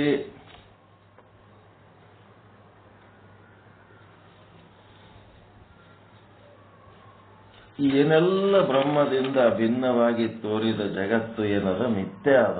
ಯಾಕೆ ಮಿಥ್ಯೆ ಅದ ಅಂತಂದ್ರ, ನಮ್ಮನ್ನು ನಾವು ಬ್ರಹ್ಮ ಅಂತ ತಿಳ್ಕೊಳ್ಳೋದು ಬಿಟ್ಟು ಬೇರೆ ಏನೇನೋ ಅಂತ ತಿಳ್ಕೊಂಡದ್ದಕ್ಕ ಏನಾಗ್ಯದ? ನಮ್ಮನ್ನು ನಾವು ಮೊದಲು ಮಿಥ್ಯೆ ತಿಳ್ಕೊಂಡಿದ್ದಕ್ಕೆ ಅದೇನಾಗ್ಯದ? ಜಗತ್ತನ್ನು ಮಿಥ್ಯೆ ಆಗಿ ತೋರ್ಲಕತ್ತ. ನಮ್ಮ ಸತ್ಯವನ್ನ ನಾವು ಸರಿಯಾಗಿ ತಿಳ್ಕೊಂಡ್ರೆ ಜಗತ್ತು ತನ್ನ ಸತ್ಯವನ್ನು ತಾನು ತೋರಿಸ್ತವೆ. ಯಥಾ ದೃಷ್ಟಿ ತಥಾ ಸೃಷ್ಟಿ. ನಿಮ್ಮ ದೃಷ್ಟಿ ಎಂಥದದ ಅಂತ ಸ್ವರೂಪ ಈ ಜಗತ್ತಿನಾಗ ನಿಮ್ಗೆ ದರ್ಶನ ಆಗ್ತದೆ. ಏನೇನದ ಅದೆಲ್ಲನೂ ಬ್ರಹ್ಮನೇ ಅದ. ಆದ್ರೆ ಬ್ರಹ್ಮನಿಂದ ಭಿನ್ನವಾಗಿ ನಮಗೆ ತೋರ್ಲಕತ್ತದಂದ್ರೆ, ಒಂದು ಶುದ್ರ ಸತ್ಯದ ವ್ಯಕ್ತಿತ್ವದಲ್ಲಿದ್ದೀವಿ, ಇಲ್ಲ ಪ್ರಾತಿಭಾಸಿಕ ಸತ್ಯದ ವ್ಯಕ್ತಿತ್ವದಲ್ಲಿದ್ದೀವಿ, ಇಲ್ಲ ವ್ಯಾವಹಾರಿಕ ಸತ್ಯದ ವ್ಯಕ್ತಿತ್ವದಲ್ಲಿದ್ದೀವಿ, ಇಲ್ಲ ಪಾರಮಾರ್ಥಿಕ ಸತ್ಯದ ವ್ಯಕ್ತಿತ್ವದಲ್ಲಿದ್ದೀವಿ. ಅಂತ ಒಂದು ವ್ಯಕ್ತಿತ್ವದಲ್ಲಿ ಇದ್ದುದಕ್ಕೆ ಈ ರೀತಿ ತೋರ್ತದ. ಇವೆಲ್ಲವುಗಳಿಂದ ಪಾರಾಗಿ ಹೋಗಿ ಅತೀತರಾದಾಗ 100% ಸತ್ಯಾನುಭವಿಗಳಾಗ್ಬಿಡ್ತೀವಿ. ಅದಕ್ಕೆ ಈ ಜೀವ, ಜಗತ್ತು, ಈಶ್ವರ, ಜಾಗ್ರ, ಸ್ವಪ್ನ, ಸುಷುಪ್ತಿ, ಗುರು, ಲಿಂಗ, ಜಂಗಮ, ಜ್ಞಾನ, ಜ್ಞಾತೃ, ಜ್ಞೇಯ, ಬ್ರಹ್ಮ, ವಿಷ್ಣು, ರುದ್ರ, ಸ್ಥೂಲ, ಸೂಕ್ಷ್ಮ, ಕಾರಣ ಏನೇನು ತೋರ್ಲಕತ್ತವ ಇವೆಲ್ಲ ಓಸು ಮಿಥ್ಯೆ ಆಗ್ಬೇಕು. ಇವೆಲ್ಲ ಶಬ್ದಜಾಲ ಹೌದಾ? ಅಲ್ಲ. ಇರೋದು ಒಂದೇ ಬ್ರಹ್ಮ. ಈ ತರ ಎಲ್ಲ ಒಬ್ಬೊಬ್ರು ಒಂದೊಂದು ಹೇಳ್ಕೋತ ಹೋಗ್ಯಾರ, ಒಂದೊಂದು ರೀತಿ ಹೇಳ್ಕೋತ ಹೋಗ್ಯಾರ. ಅದಕ್ಕೆ ಜಗತ್ತು ಮಿಥ್ಯೆ ಅದ ಖರೆ, ಅದರ ಅಪಾರ ಅದ ಖರೆ. ಮತ್ತೆ ಇದಕ್ಕೆ ಅಧಿಷ್ಠಾನ ಆಧಾರ ಯಾರು ಅಂತಂದ್ರ, ನನ್ನ ಸ್ವರೂಪದ ಬಗ್ಗೆ ಅಜ್ಞಾನ ಸ್ಥಿತಿಯಲ್ಲಿರುವ ನಾನೇ ಅಂತನೂ ಹೇಳಿದ್ರಿ. ಇದು ಯಾರಿಗೆ ತೋರ್ಲಕತ್ತದ ಅಂತಂದ್ರ, ಈ ಜಗತ್ತಿಗೆ ಆಧಾರ ಅಧಿಷ್ಠಾನ ನೀನೇ ಇರುವಿ, ಇದು ನಿನಗೇ ತೋರುತ್ತಿದೆ. ಬ್ರಹ್ಮನಾಗಿ ತೋರೋದು ಬಿಟ್ಟು ಏನಾಗ್ಲಕತ್ತದ? ಜಗತ್ತಾಗಿ ತೋರ್ಲಕತ್ತದ. ಜಗತ್ತಾಗಿ ಯಾಕೆ ತೋರ್ಲಕತ್ತದ ಕಾರಣ ಗೊತ್ತಾಯ್ತಾ? ಜಗತ್ತಂದ್ರೇನು? ಬ್ರಹ್ಮನಿಂದ ಭಿನ್ನವಾದ ನಾಮ ರೂಪ ಕ್ರಿಯೆಗಳನ್ನ ನೋಡ್ತೀವಲ್ಲ. 84 ಲಕ್ಷ ಜೀವರಾಶಿಗಳನ್ನ ಬ್ರಹ್ಮನಿಂದ ಭಿನ್ನವಾಗಿ ನೋಡ್ತೀವಲ್ಲ. ಪಂಚಮಹಾಭೂತಗಳನ್ನು ಪ್ರಕೃತಿ ಅಂತೀರಿ, ಮತ್ತಿನ್ನೇನೇನೋ ಅಂತೀರಿ. ಬ್ರಹ್ಮನನ್ನ ಹೊರತುಪಡಿಸಿ ಏನೇನು ನೀವು ನೋಡ್ತೀರಿ ಅದೆಲ್ಲ ಓಟು ಏನದ ಮಿಥ್ಯಾ ಜಗತ್ತು. ಅದು ಅಪಾರವಾಗ್ಯದ. ಅದಕ್ಕ ನೀವು ಅಜ್ಞಾನದಿಂದ ಮುಕ್ತಾಗಬೇಕಾದರೆ ಒಂದು ಪ್ರಕೃತಿ ಸೌಂದರ್ಯ ನೋಡುವಾಗ ಏನ್ ಮಾಡ್ಬೇಕು? ಎಷ್ಟು ಸುಂದರವಾಗಿದೆ ಅಂತೇಳಿ ನಿಮ್ಮಿಂದ ಭಿನ್ನವಾಗಿ ಅಲ್ಲ, ನಾನೆಷ್ಟು ಸುಂದರವಾಗಿನಿ ಅನ್ಬೇಕು. ನೀವೇ ಇದೀರ ಇಲ್ಲ ಅಲ್ಲಿ ಪ್ರಕೃತಿಗೆ ಆಧಾರ ಅಧಿಷ್ಠಾನ. ನಿತ್ಯವಾದ ಜಗತ್ತಿಗೆ ಆಧಾರ ಅಧಿಷ್ಠಾನ ನೀವೇ ಆಗಿರಲ್ಲ.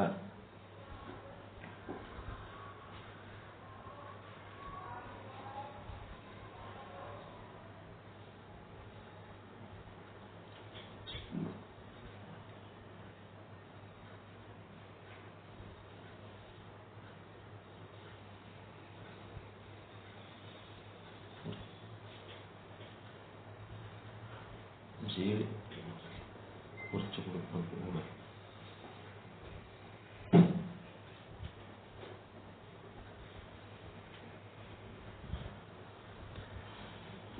ನೀವೇ ಅದಿರಲ್ಲ.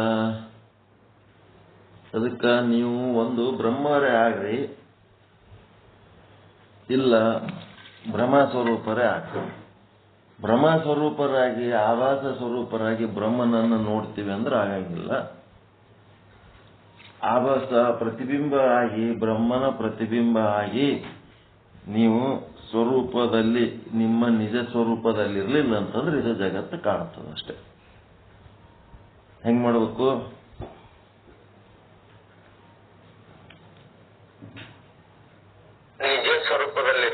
ನಿಜ ಸ್ವರೂಪದಲ್ಲಿದ್ದು ಬ್ರಹ್ಮನನ್ನು ಕಂಡು ಅದು ನಾನೇ ಅದೀನಿ ಅಂತ ತಿಳ್ಕೋಬೇಕು. ಅದನ್ನು ಬಿಟ್ಟು ನೀವು ನಿತ್ಯ ಸ್ವರೂಪದಲ್ಲಿ ಇದ್ರಿ ಏನೇನೋ ಕಾಣ್ತಿರ್ತದ. ಅದು ನಿಮ್ಮಿಂದ ಭಿನ್ನವಾಗಿರ್ತದ, ಬ್ರಹ್ಮನಿಂದ ಭಿನ್ನವಾಗಿರ್ತದೆ. ಅಲ್ಲಿರೋದು ಯಾವುದೂ ಭಿನ್ನ ಇಲ್ಲ, ಎಲ್ಲ ಓಟು ಒಂದೇ ಅಖಂಡವಾದಂತ ನಿತ್ಯ ಸ್ವರೂಪದಲ್ಲಿ. ಅಂದ್ರೆ ನಾವು ಬ್ರಹ್ಮ ಸ್ವರೂಪದಲ್ಲಿ ಇರ್ತೀವಿ. ಮಯೂರ ಅಂದ್ರ ನವಿಲ, ಅದಕ್ಕ 2 ಕಾಲು ಅದಾವ, ಒಂದು ಚುಂಚ ಅದ, ಒಂದು ಜುಟ್ಟ ಅದ, ಒಂದು ಮುಖ ಅದ, 2 ಕಣ್ಣು ಅದಾವ, ಅದಕ್ಕೊಂದು ದೇಹ ಅದ. ಆ ದೇಹಕ್ಕ ದೊಡ್ಡ ದೊಡ್ಡ ದೊಡ್ಡ ರೆಕ್ಕೆಗಳದಾವ. ಅದು ಏನೆಲ್ಲ ಕೆದರ್ಕೊಂಡು ನಿಂತು ಬಿಟ್ಟದ, ರೆಕ್ಕೆ ಕೆದರ್ಕೊಂಡು ನಿಂತು ಬಿಟ್ಟದ. ನಿಂತ ಹೊತ್ನಾಗ ಅದೆಲ್ಲ ಓಟು ಒಂದೇ ಅದ, ಏನು ಬೇರೆ ಬೇರೆ ಅದಾವ? ಒಂದನ್ ಬಿಟ್ಟು ಒಂದ್ ಏನಾರ ಅದ ನವಿಲಿನಾಗ? ನವಿಲಿನ ಯಾವ ಭಾಗಗಳು ಆ ನವಿಲಿನಿಂದ ಭಿನ್ನವಾಗಿ ಅದಾವೇನು? ಅಖಂಡವಾಗಿ ಹ್ಯಾಂಗ ಒಂದು ಮಯೂರ ಆಗೋ ಹಂಗೆ ಈ ಬ್ರಹ್ಮಾಂಡ ಸಹಿತ ನಾನಾ ರೀತಿ ಅವಯವಗಳದವ, ನಾನಾ ರೀತಿ ವರ್ಣಗಳದವ. ಏನೆಲ್ಲ ಇದ್ರು ಸಹಿತ ಇದು ಒಂದು ನವಿಲಿದ್ದಂಗದ ಇದು ಜಗತ್ತ. ಅಖಂಡವಾಗ್ಯದ, ಬ್ರಹ್ಮ ಸ್ವರೂಪ ಅದ. ಆ ಬ್ರಹ್ಮ ಸ್ವರೂಪ ಇದ್ದದ್ರೊಳಗೆ ನಾವು ನವಿಲನ್ನ ನೋಡ್ಕೋತಾದೆವು ಅಂತಂದ್ರೆ ನಾನಾ ರೀತಿ ಬಣ್ಣಗಳು, ಅದರ ಕುಣಿತ, ಅದರ ಶಬ್ದ ಏನೆಲ್ಲ ನಿಮಗೇನಾಗಕತ್ತಿ ಬಿಡ್ತದ, ಬೇರೆ ಬೇರೆ ಬೇರೆ ಬೇರೆ ಕಾಣ್ತಿರ್ತದೆ. ಅದೆಲ್ಲ ಓಟು ಎದರ ಮೂಲದಿಂದ ಬಂದದ? ನವಿಲಿನ ಮೂಲದಿಂದ. ಯಾವುದು ಆಗಿ ತೋರ್ಲಿಕ್ಕತ್ತದ? ನವಿಲಾಗಿ ತೋರ್ಲಕತ್ತದ. ಬ್ರಹ್ಮದ ಮೂಲದಿಂದ ಬಂದು ಬ್ರಹ್ಮವಾಗಿಯೇ ತೋರ್ಲಕತ್ತದ. ನೋಡೋದು ಬ್ರಹ್ಮ, ತೋರೋದು ಬ್ರಹ್ಮ. ದೃಷ್ಟಾನು ಬ್ರಹ್ಮ, ದೃಶ್ಯನು ಬ್ರಹ್ಮ. ಹೀಗಾಗಿ ಜಗತ್ತ ಬ್ರಹ್ಮ ಯಾರಿಗೆ ತೋರ್ಲಕತ್ತದ್ರಿ? ಲಕ್ಷ್ಯಾರ್ಥದಲ್ಲಿರುವಂತವನಿಗೆ ತೋರ್ತದೆ ಬ್ರಹ್ಮ. ವಾಚ್ಯಾರ್ಥದಲ್ಲಿರುವಂತವನಿಗೆ ಜಗತ್ತು, ಬ್ರಹ್ಮಾಂಡ, ಪಿಂಡಾಂಡ. ತತ್ ಮತ್ತು ತ್ವಂ ಪದದ ಲಕ್ಷ್ಯಾರ್ಥ ವಾಚ್ಯಾರ್ಥ ಗೊತ್ತದಲ್ಲ. ಈಗ ತ್ವಂ ಪದದ ವಾಚ್ಯಾರ್ಥದಾಗಿದ್ದವನಿಗೆ ನೀ ಯಾರಪ್ಪ ಅಂತಂದ್ರ ಮುಂದೆ ಕುಂತಿನಲ್ರಿ, 6 ಫೂಟ್ ಎತ್ತರ ಅದೀನಿ, 1 ಕ್ವಿಂಟಲ್ ತೂಕ ಅದೀನಿ, ಮತ್ತೆ ನನಗೆ ಯಾರದ್ ಕೇಳ್ತಿರಲ್ರಿ ಅಂತೇಳಿ ಅವ ಏನ್ ಮಾಡ್ತಾನ, ಅವನ ಶರೀರದ ನಾಮರೂಪಗಳನ್ನು ತೋರಿಸ್ತಾನಲ್ಲ, ಅದು ಏನದ ವಾಚ್ಯಾರ್ಥದ ನಾನು. ಆ ನಾಮರೂಪಗಳ ಜೊತೆಗೆ ಆತ್ಮ ಅದ, ಅದು ವಾಚ್ಯಾರ್ಥದ ನಾನು. ಈಗ ವಾಚ್ಯಾರ್ಥದಾಗಿದ್ದವನಿಗೆ ಏನ್ ಕಾಣ್ತದ? ಶರೀರ ಕಾಣ್ತದ, ಶರೀರದ ಅವಯವಗಳು ಕಾಣ್ತಾವ, ಜ್ಞಾನೇಂದ್ರಿಯಗಳು ಕಾಣ್ತಾವ, ಕರ್ಮೇಂದ್ರಿಯಗಳು ಕಾಣ್ತಾವ, ಅಂತಃಕರಣಗಳು ಕಾಣ್ತಾವ, ಸ್ವಪ್ನ ಸುಷುಪ್ತಿ ಅವೇನದವಲ್ಲ ಅವಸ್ಥೆಗಳು ಕಾಣ್ತಾವ. ಏನೆಲ್ಲ ಕಾಣ್ತಾವ? ಇವೆಲ್ಲ ಬೇರೆ ಬೇರೆ ಬೇರೆ ಬೇರೆ ಯಾಕೆ ಕಾಣ್ತಾವ? ವಾಚ್ಯಾರ್ಥದಾಗಿದ್ದವನಿಗೆ. ಲಕ್ಷ್ಯಾರ್ಥದಾಗಿದ್ದವನಿಗೆ ಕೇವಲ ಕೂಟಸ್ಥ, ಕೇವಲ ಸಾಕ್ಷಿ, ಕೇವಲ ಆತ್ಮ ಏನಂತಿರಲ್ಲ ಅದು ಕಾಣ್ತ. ಕರೆಕ್ಟಾ?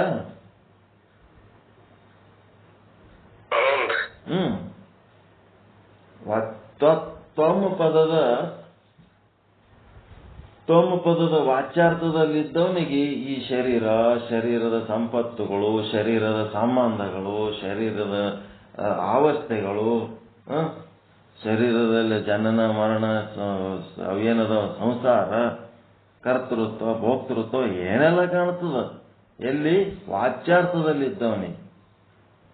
ಲಕ್ಷ್ಯಾರ್ಥದಲ್ಲಿದ್ದವನಿಗೆ ಏನಿಲ್ಲ, ಕೇವಲ ಬ್ರಹ್ಮ ಒಂದೇ ಕಾಣುತ್ತದೆ. ಬ್ರಹ್ಮನನ್ನ ಹೊರತುಪಡಿಸಿ ಮತ್ತೇನು ಕಾಣಲ್ಲ. ಆತ್ಮ ಕೂಟಸ್ಥ ಅಂತಿರಲ್ಲ ಸಾಕ್ಷಿ, ಅದೇ ಕಾಣ. ಅದೇ ತತ್ ಪದದ ವಾಚ್ಯಾರ್ಥದಾಗಿದ್ದವನಿಗೆ ಜಗತ್ತಿನ ತುಂಬ 84 ಲಕ್ಷ ಜೀವರಾಶಿಗಳು ಕಾಣ್ತಾವ, ಪಂಚಮಹಾಭೂತಗಳು ಕಾಣ್ತಾವ, ಮತ್ತ ಜೀವರಾಶಿಗಳನ್ನ ಮತ್ತೆ ಮಹಾಭೂತಗಳನ್ನ ನಿಯಾಮನ ಮಾಡುವ ಒಂದು ಚೇತನವಾದ ಈಶ್ವರ ಅಂತ ಒಬ್ಬವಾದ ಒಂದು ದೊಡ್ಡ ಚೇತನ ಇದೆಲ್ಲ ನಡೆಸೋದಕ್ಕೆ ಒಂದು ಚೇತನ ಆದ ಅಂತೇಳಿ ಈಶ್ವರ ಕಾಣ್ತಾನೆ. ಜೀವ, ಜಗತ್ತು, ಈಶ್ವರ ಇವೆಲ್ಲ ಭಿನ್ನ ಭಿನ್ನವಾಗಿ ಯಾರಿಗೆ ಕಾಣ್ತಾವ? ತತ್ ಪದದ ವಾಚ್ಯಾರ್ಥದಲ್ಲಿದ್ದವನಿಗೆ ಕಾಣ್ತಾವ. ತತ್ ಪದದ ಲಕ್ಷ್ಯಾರ್ಥದಲ್ಲಿದ್ದವನಿಗೆ ಏನ್ ಕಾಣ್ತದ?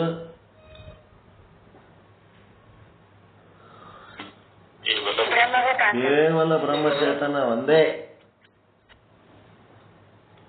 ಅಲ್ಲಿ ಕೇವಲ ಹೊರಗ ಬ್ರಹ್ಮಚೇತನ ಒಂದೇ. 84 ಲಕ್ಷ ಜೀವರಾಶಿಗಳು ನಿಮ್ಮ ಕಣ್ಣೆದುರಿಗೆ ಇದ್ದಾಗೂ ಸಹಿತ ಅವಕ್ಕೆಲ್ಲ ನೀವು ಬ್ರಹ್ಮ ಅಂತ ತಿಳ್ಕೊಂಡ್ರಿ, ನೀವು ಬ್ರಹ್ಮ ಸ್ವರೂಪರಾಗ್ತೀರಿ. ಇಲ್ಲ ಅವುಗಳನ್ನ ನಿಮ್ಮಿಂದ ಭಿನ್ನವಾಗಿ ತಿಳ್ಕೊಂಡ್ರಿ ಅಂತಂದ್ರೆ ನೀವು ಜೀವ ಸ್ವರೂಪ ಆಭಾಸ ಚಿದಾಭಾಸ ಏನಂತೀರಿ ಅದು ನೀವು ಆಗ್ತೀರಿ. ಎಲ್ಲವನ್ನ ಬ್ರಹ್ಮ. ಒಂದು ಕಂಕರನ ಶಂಕರ ಹೈ, ಒಂದು ಸಣ್ಣ ಕಲ್ಲು ಹಳ್ಳಿನೊಳಗೂ ಪರಮಾತ್ಮನಿದ್ದಾನೆ. ನೀವು ಬ್ರಹ್ಮ ಸ್ವರೂಪರಾಗಬೇಕಾದ್ರೆ ದಾರಿ ಮಾಡಿಕೊಡ್ಲಕತ್ತಾರ. ಆಂ ಬ್ರಹ್ಮಾಸ್ಮಿ. ಹೆಂಗ್ ಬ್ರಹ್ಮ ಸ್ವರೂಪ? ಸರ್ವಂ ಬ್ರಹ್ಮ ಅಸ್ತಿ, ಎಲ್ಲವೂ ಬ್ರಹ್ಮನೇ ಆದ ಅಂತ ತಿಳ್ಕೊಂಡ್ರೆ ನೀವು ಅಹಂ ಬ್ರಹ್ಮ ಅಸ್ಮಿ ಆಗ್ತೀರಿ. ಮತ್ತೆ ಅದು ಬೇರೆ ಇದು ಬೇರೆ, ಅವ್ರು ಒಳ್ಳೆಯವರು ಇವ್ರು ಕೆಟ್ಟರು, ಅದು ಅನುಕೂಲ ಇದು ಪ್ರತಿಕೂಲ, ಹಿಂಗೆಲ್ಲ ನೀವು ಭೇದ ಮಾಡ್ಕೋತ ಆದ್ರಿ ಏನಾಗ್ತದ? ನೀವು ಬ್ರಹ್ಮ ಸ್ವರೂಪ ಆಗೋದ್ ಬಿಟ್ಟು ಬ್ರಹ್ಮ ಸ್ವರೂಪ, ಆಭಾಸ ಸ್ವರೂಪ ಆಗ್ತೀರಿ. ಪ್ರಾಕ್ಟೀಸ್ ಮಾಡ್ಬೇಕಲ್ಲ. ವ್ಯಾಸ ಮಹರ್ಷಿಗಳು ಮನೆಯೊಳಗೆ ಮದ್ವಿ ಮಾಡ್ಕೊ ಅಂತ ಕಿರಿಕಿರಿ ಚಾಲು ಆದ್ಮೇಲೆ ಮನಿನೇ ಬಿಟ್ಟು ಹೋಗ್ತೀನಿ, ನಾ ಮದ್ವಿ ಮಾಡ್ಕೊಳ್ಳಲ್ಲ ಅಂತ. ಮದ್ವಿ ಮಾಡ್ಕೊಳ್ಳಲ್ಲ ಅಂತ ಅಂದ್ರೆ ಬಿಟ್ಟು ಹೋಗಂತಾರ. ಮತ್ತೆ ಎಲ್ಲರೂ 4 ಮಂದಿ ಹೆಂಗಿರ್ತಾರ ಹಂಗಿರೋದು ಬಿಟ್ಕೆ ನಿಂದೊಂದು ಏನಿದೆ ಬೇರೆ ಟೈಪ್ ಕಡೆ ಅಂತ. ಹಂಗಂದಾಗ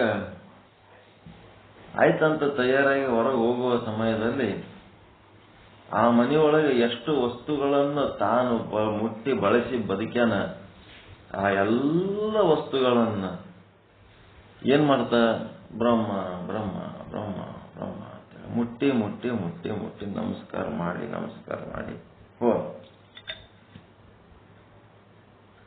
ಹೊರಗೆ ಹೋಗ್ಬೇಕಾದ್ರೆ ಪ್ರತಿಯೊಂದು ವಸ್ತುವನ್ನ ಮುಟ್ಟಿ ಕುಡಿಯೋ ನೀರನ್ನ ಗ್ಲಾಸ್ ಹಿಡ್ಕೊಂಡು ಮನೆಯವರೆಗಿನ ಪಸ್ತಲ ತನಕ ಏನೇನ್ ಸಾಮಾನು ಅದಾವ, ಏನೇನ್ ವ್ಯಕ್ತಿಗಳದಾವ, ಜೀವಂತ ವ್ಯಕ್ತಿಗಳದಾವ, ಏನೇನ್ ಪಶು ಪಕ್ಷಿ ಪ್ರಾಣಿಗಳದಾವ, ಎಲ್ಲ ಅಷ್ಟಕ್ಕ ಬ್ರಹ್ಮ ಬ್ರಹ್ಮ ಬ್ರಹ್ಮ ಬ್ರಹ್ಮ ಅಂತೇಳಿ ಬ್ರಹ್ಮ ಸ್ವರೂಪ ಅಂತ ತಿಳಿದು ಅವಕ್ಕ ನಮಸ್ಕಾರ ಮಾಡಿ ಹೋದ. ಅದು ಪ್ರಾಕ್ಟೀಸ್ ಮಾಡಿದ್ರಿ ಅಂತಂದ್ರ ನೀವು ಬ್ರಹ್ಮ ಸ್ವರೂಪರಾಗ್ತೀರಿ. ನೀವು ಅದಕ್ಕೆ ಪ್ರಾಕ್ಟೀಸ್ ಮಾಡಲಿಲ್ಲ ಅಂದ್ರೆ ಬ್ರಹ್ಮ ಸ್ವರೂಪದೇ ನೀವು ಇದ್ರೂ ಸಹಿತ ನಿಮ್ಮ ಬ್ರಹ್ಮ ಸ್ವರೂಪದ ಭಾನ ಆಗುವುದಿಲ್ಲ. ನಿಮ್ಮ ಬ್ರಹ್ಮ ಸ್ವರೂಪದ ಭಾನ ಆಗಬೇಕು ಅಂತಂದ್ರೆ ಏನಾಗಬೇಕು?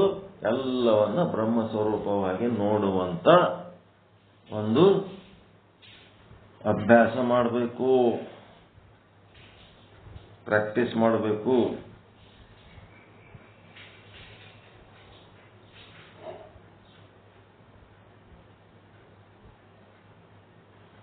ಯಾರಿಗೆ ಏನು ಪರ ವಿರೋಧ ಏನಾರ ಸಮಸ್ಯೆ ಆಗ್ಲಿಕ್ಕತ್ತವೇನು ಈ ರೀತಿ ಹೇಳಿದ್ದು ಕರೆಕ್ಟ್ ಅದ ಇಲ್ಲ?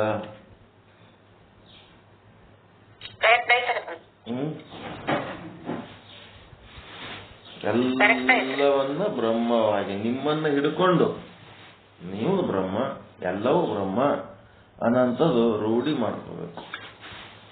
ಇದು ಯಾರು ಯಾರಿಗಿ ಮಾಡಿ ಪಾರ್ ಮಾಡೋದಲ್ಲದು, ನಿಮ್ಮದ್ ನೀವೇ ಈಜಿ ಹೊರಗೆ ಬರಬೇಕು.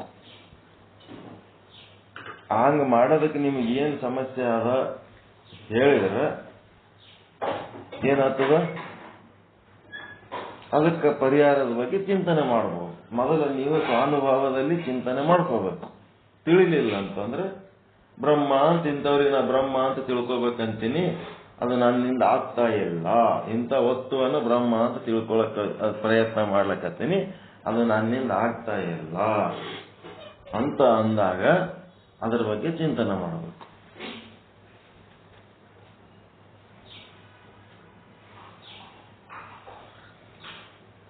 ಅದಕ್ಕೆ ಈ ಒಂದು ಮಿಥ್ಯವಾದ ಜಗತ್ತಿಗೆ ನೀವು ಅಧಿಷ್ಠಾನ ಆಗಬೇಕು, ಆಧಾರ ಆಗಬೇಕು, ನಾವು ಹಿಂಗೆ ಉಳಿಬೇಕು ಬೇಕಾಗಿಲ್ಲಲ್ಲ. ಇದು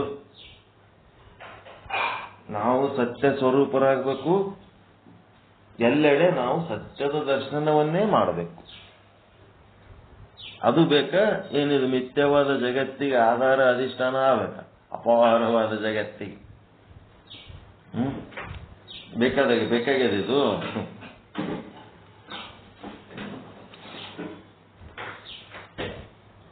ಸ್ವಲ್ಪ ವ್ಯತ್ಯಾಸ ಅಷ್ಟೇ. ನಾಮರೂಪಗಳನ್ನು ಕಂಡ್ರೆ ಏನಾಗ್ತೀರಿ? ಆಭಾಸ ಆಗ್ತೀರಿ, ಭ್ರಮೆ ಒಳಗೆ ಹೋಗ್ತೀರಿ. ಬ್ರಹ್ಮ ಅಂತ ನೋಡ್ಲಿಕ್ಕೆ ಏನ್ ರೊಕ್ಕ ಬೇಕಾ, ರೂಪಾಯಿ ಬೇಕಾ, ಏನ್ ಬೇಕು ನಿಮ್ಗೆ? ಏನ್ ಖರ್ಚಾಗ್ತದ, ಏನ್ ಕಷ್ಟ ಅದ ನಿಮಗದು? ಬ್ರಹ್ಮ ಸ್ವರೂಪ ಆಗ್ಲಕ್ಕ ₹1 ಖರ್ಚಿರ್ಲಾರ್ದೆ ಬ್ರಹ್ಮ ಸ್ವರೂಪ ಆಗ ದಾರಿ ತೋರ್ಸ್ಲಕತ್ತಾರ ನಿಶ್ಚಲದಾಸರು. ಹೆಂಗ್ ಮಾಡ್ಬೇಕು?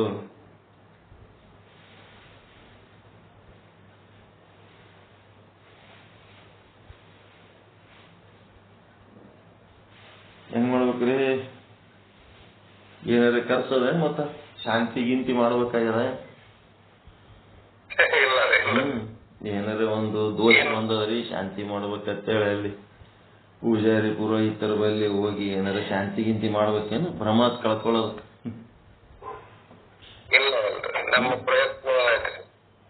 ನಿಮ್ದೇ ಒಂದು ಸ್ವಂತ ವಿಚಾರದಲ್ಲಿ ಇರಬೇಕು, ವಿವೇಕದಲ್ಲಿ ಇರಬೇಕು, ಒಂದು ವಿಚಾರದಲ್ಲಿ ಇರಬೇಕು, ಜಾಗೃತರಾಗಿರಬೇಕು. ಅದಕ್ಕೆ ಮಹಾದೇವಿ ಅಕ್ಕಂಗಳ ವಚನ. ಒಂದು ಮಹಾದೇವಿ ಅಕ್ಕ ಇದು ಬ್ರಹ್ಮ ಅಂತ ನೋಡ್ಬೇಕಾದ್ರೆ ಹೆಂಗ್ ನೋಡ್ಬೇಕು ಅಂತ ಒಂದು ದಾರಿ ತೋರಿಸ್ತಾವ ವಚನದ. ನನ್ನ ನಾನು ಅರಿಯದ ಮುನ್ನ ನೀನೆಲ್ಲಿದ್ದೆ ಹೇಳಯ್ಯ. ನನ್ನ ನಾನು ಅರಿಯದ ಮುನ್ನ ನಾನು ಬ್ರಹ್ಮ, ನಾನು ಸಾಕ್ಷಿ, ನಾನು ಕೂಟಸ್ಥ, ನಾನು ಸದ್ರೂಪ, ನಾನು ಚಿದ್ರೂಪ, ನಾನು ಆನಂದ ರೂಪ ಅಂತ ನನ್ನ ಬಗ್ಗೆ ನಾನು ತಿಳ್ಕೋಬೇಕಾದ್ರೆ ನೀನ್ ಎಲ್ಲಿದ್ದಿ?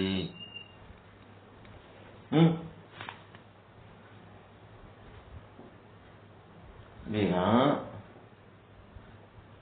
ಬಂಗಾರ ಖರೀದಿ ಮಾಡ್ಲಕ್ ಹೋಗಿರಿ, ಬಂಗಾರಕ್ಕೊಂದು ಬಣ್ಣ ಇತ್ತ ಇಲ್ಲ? ಅದಕ್ಕೊಂದು ಕಲರ್ ಅದ ಇಲ್ಲ? ಬಂಗಾರದ ಬಣ್ಣ ಗೌರವರ್ಣ. ಈ ಪ್ರಶ್ನೆ ಹೆಂಗದ ಅಂದ್ರ, ನಾ ಬಂಗಾರ ಖರೀದಿ ಮಾಡೋದಕ್ಕಿಂತ ಮೊದಲ ಈ ಬಣ್ಣ ಎಲ್ಲಿತ್ತು ಅಂದಂಗ. ಬಂಗಾರದ ಬಣ್ಣ ಎಲ್ಲಿತ್ತು?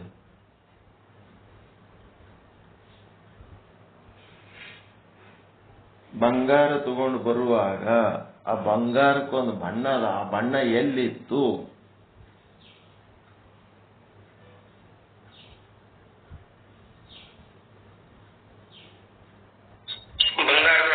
ಬಂಗಾರದಾಗೆ ಇತ್ತು.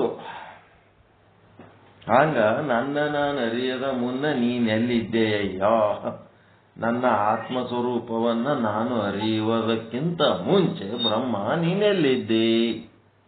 ಬಂಗಾರದ ಜೊತೆಗೆ ಬಣ್ಣ ಹೆಂಗಿತ್ತು ಅದೇ ರೀತಿ ನನ್ನ ಜೊತೆಗೆ ನೀನು ಇದ್ದಿ, ನನ್ನ ಜೊತೆಗೆ ಇದ್ದಿ ಅಂತ ಹೇಳ್ತ. ನನ್ನ ನಾನು ಅರಿಯದ ಮುನ್ನ ನೀನೆಲ್ಲಿದ್ದೆಯ, ಹೇಗಿದ್ದೆಯ ಹೇಳಯ್ಯ ಚನ್ನಮಲ್ಲಿಕಾರ್ಜುನ. ಚಿನ್ನದೊಳಗಿನ ಬಣ್ಣದಂತೆ ಎನ್ನೊಳಗೆ ಇದ್ದು ಎನಗೆ ತೋರದಂತಿದ್ದೆ. ಚಿನ್ನದೊಳಗಿನ ಬಣ್ಣದಂತೆ ಎನ್ನೊಳಗೆ ಇದ್ದು ಎನಗೆ ತೋರದಂತಿದ್ದೆ. ಬಂಗಾರದೊಳಗಿನ ಬಣ್ಣ, ಅದನ್ನ ಬಣ್ಣದ ಕಡೆ ಲಕ್ಷಣ ಇಲ್ಲ ನಮಗ್, ಡಿಸೈನ್ ಕಡೆ ಲಕ್ಷ್ಯ ಅಷ್ಟೇ. ಹಿಂಗಾಗಿ ಆ ಬಂಗಾರದ ಜೊತೆಗೆ ಯಾವ ರೀತಿ ಬಣ್ಣ ಇತ್ತು ಹಂಗೆ ನೀನು ನನ್ನ ಜೊತೆಗೆ ಇದ್ದಿ. ಹೆಂಗಿದ್ದಿ? ನನಗೆ ತೋರ್ಲಾರ್ದಂಗಿದ್ದಿ, ನನ್ನ ಅನುಭವಕ್ಕೆ ಬರ್ಲಾರ್ದಂಗಿದ್ದಿ. ಅದಕ್ಕ ಏನಾಯ್ತಪ್ಪ ಅಂದ್ರೆ, ಈಗ ನಿನ್ನಿಂದಲೇ ನಿನ್ನನ್ನು ಅರಿದೆನಯ್ಯ ಚನ್ನಮಲ್ಲಿಕಾರ್ಜುನ ಅಂತ. ನಿನ್ನಿಂದಲೇ ನಿನ್ನನ್ನು ಅರಿದೆನಯ್ಯ.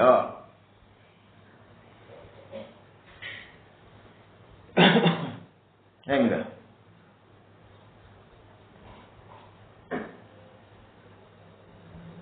ಯಾರಿಂದ ಅರಿತೀರಿ? ಬಾಬಾಸನಾಗಿ ಅರಿತೀರ, ಬ್ರಹ್ಮನಾಗಿ ಅರಿತೀರ? ಬಹಳ ಇಂಪಾರ್ಟೆಂಟ್ ವಾಕ್ಯ ಅದು.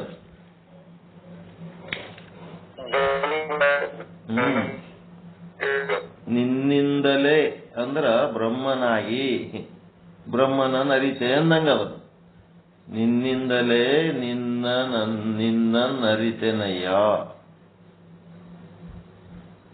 ನಿನ್ನಿಂದಲೇ ನಿನ್ನನ್ನು ಅರಿದೆನಯ್ಯ ಚನ್ನಮಲ್ಲಿಕಾರ್ಜುನಯ್ಯ. ನನ್ನಿಂದ ನಿನ್ನ ಅರಿತೀನಿ ಅಂದ್ರೆ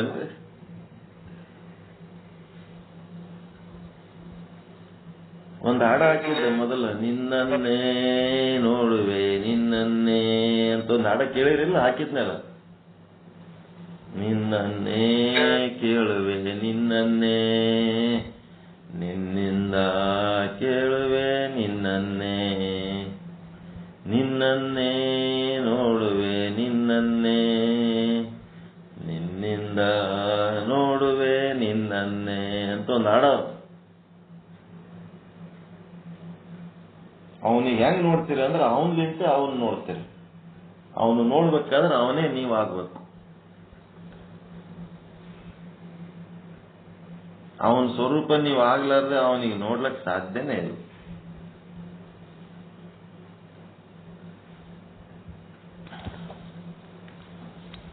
ಪರಮಾತ್ಮನನ್ನು ಅರಿಯದ ಮುನ್ನ ಅವನು ಹೊರಗೆಲ್ಲಿಯೂ ಇರಲಿಲ್ಲ. ಪರಮಾತ್ಮ ಹೊರಗೆ ಎಲ್ಲಿ ಇರಲಿಲ್ಲ. ಈಗ ಎಲ್ಲಾರು ಹೊರಗಿದ್ ಬಂದಾನೆ. ನಿಮ್ಗೆ ಅವನು ಜ್ಞಾನ ಆಗೋದಕ್ಕಿಂತ ಮೊದಲು ಹೊರಗೆ ಎಲ್ಲೋ ಇದ್ದ. ಜ್ಞಾನ ಆದ್ಮೇಲೆ ನಮ್ಮಲ್ಲಿ ಬಂದ ಅಂತ ಹಿಂಗೇನಾರ ಅರ್ಥ ಆಗ್ಯದ ನಿಮ್ಗೆ? ಪರಮಾತ್ಮನನ್ನು ಆಹ್ವಾನ ಮಾಡ್ತಾರೆ ಪೂಜಾರಿ ಪುರೋಹಿತರು. ಮೊದಲ ಗಣಪತಿ ಆಹ್ವಾನ, ಸರಸ್ವತಿ ಆಹ್ವಾನ, ಲಕ್ಷ್ಮಿ ಆಹ್ವಾನ, ಅವ್ರಿಗೆಲ್ಲ ಆಹ್ವಾನ ಮಾಡಿ ಪೂಜೆ ಮಾಡಿ ಮತ್ ವಿಸರ್ಜಿಸಿ ಮಾಡ್ತಾರೆ. ಹೋಗ್ಬಿಡ್ರಿ ನಿಮ್ ಕೆಲ್ಸಕ್ಕೆ ಕರೆಸ್ತಾರ, ಮತ್ ವಾಪಸ್ ಕಳಿಸ್ತಾರ. ಕಾಶಿಗೆ ಹೋಗಿ ಬಂದೀವಿ, ಶ್ರೀಶೈಲಕ್ಕೆ ಹೋಗಿ ಬಂದೀವಿ ಅಂತ ಒಂದಿಟ್ಟೇನು ಪ್ರಸಾದ ಅದು ಇದು ತಂದಿರ್ತಾರ. ಮತ್ತೆ ದೇವ್ರಿಗೆ ಕಳ್ಸೋದ, ಅದಕ್ಕೊಂದು ಕಾರ್ಯಕ್ರಮ, ಅಡಿಗೆ ಮಾಡಿ ಊಟ ಮಾಡಿ ದೇವ್ರಿಗೆ ಕಳಿಸ್ಬಿಡ್ತಾರ. ಅವ್ನು ಬಂದ ಇರ್ಲಿ ಬಿಡು ಅಂದ್ರೆ ಇಲ್ಲ, ಕಳಿಸೇ ಬಿಡ್ತಾರಂತ.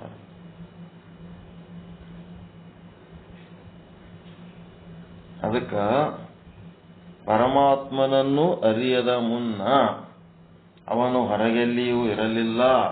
ಎಲ್ಲಿದ್ದವನು? ಪರಮಾತ್ಮ ಎಲ್ಲಿದ್ದ? ನಿಮ್ಮೊಳಗೆ ಇದ್ದ. ಅವನು ನಮ್ಮೊಳಗೆ ಇದ್ದಾನೆ. ಇದ್ದಾನೆ ಅಂತ ಅಷ್ಟೇ ಅನ್ಬೇಡ್ರಿ, ಇದ್ದೇ ಇರುತ್ತಾನೆ.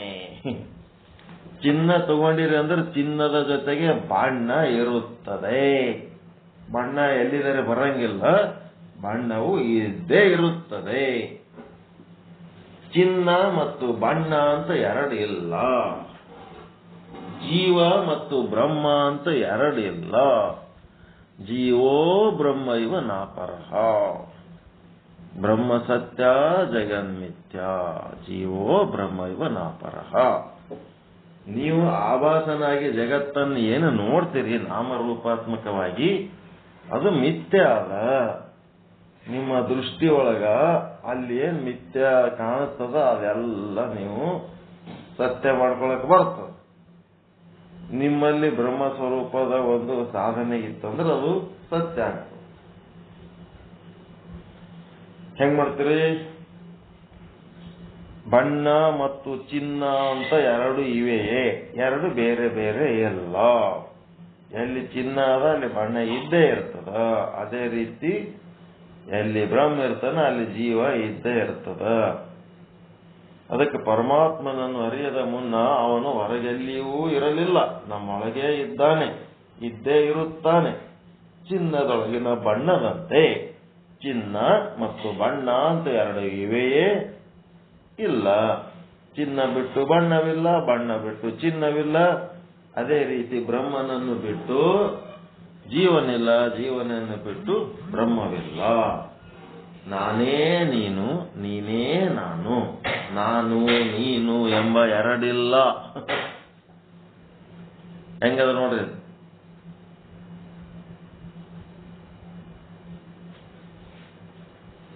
ಹೆಂಗದ್ರಿ?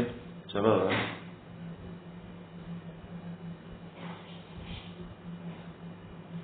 ನಾನೇ ನೀನು ಏನಂಗಂದ್ರ ಜೀವನೇ ಬ್ರಹ್ಮ, ಬ್ರಹ್ಮನೇ ಜೀವ. ಜೀವ ಬ್ರಹ್ಮ ಅಂತೇಳಿ ಎರಡಿಲ್ಲ.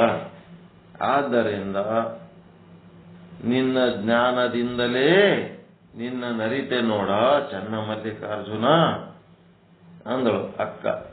ಸೂರ್ಯನನ್ನು ಕಾಣಲು ಸೂರ್ಯನನ್ನು ಕಾಣಲು ಏನ್ ಮಾಡ್ಬೇಕಾಗ್ಯದ? ಬ್ಯಾಟ್ರಿ ಚಿಮಣಿ ಹಚ್ಚುವ ಅವಶ್ಯಕತೆ ಇಲ್ಲ. ಸೂರ್ಯನನ್ನು ಕಾಣೋದಕ್ಕ ಬ್ಯಾಟ್ರಿ ಬೆಳಕಲಿಂತ ನೋಡ್ತೀರ, ಸೂರ್ಯನ ಬೆಳಕಿನಾಗೆ ನೋಡ್ತೀರಿ?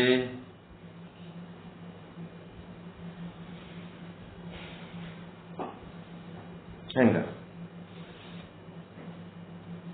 ಸೂರ್ಯನ ಬೆಳಕಿನಾಗ ಸೂರ್ಯನ್ ನೋಡ್ತೀರಾ ಏನ್ ಬ್ಯಾಟ್ರಿ ಹಾಕಿ ಸೂರ್ಯನ್ ನೋಡ್ತೀರಿ ಅಂತ ಕೇಳಕತ್ತಾರ. ಸೂರ್ಯನ ಬೆಳಕಿನಾಗ ಸೂರ್ಯನನ್ನು ಹೆಂಗ್ ನೋಡ್ತೀರಿ ಅದೇ ರೀತಿ ಬ್ರಹ್ಮಜ್ಞಾನದಿಂದ ಬ್ರಹ್ಮನನ್ನು ಅರಿತೀರಿ. ಬ್ರಹ್ಮನ ಜ್ಞಾನ ಆಗ್ಲಾರ್ದೆ ಬ್ರಹ್ಮನನ್ನು ಅರಿಲಿಕ್ಕೆ ಸಾಧ್ಯವಿಲ್ಲ. ಅದಕ್ಕೆ ಸೂರ್ಯನನ್ನು ಕಾಣಲು ಸೂರ್ಯನ ಚಿಮಣಿ ಹಚ್ಚುವ ಅವಶ್ಯಕತೆ ಇಲ್ಲ.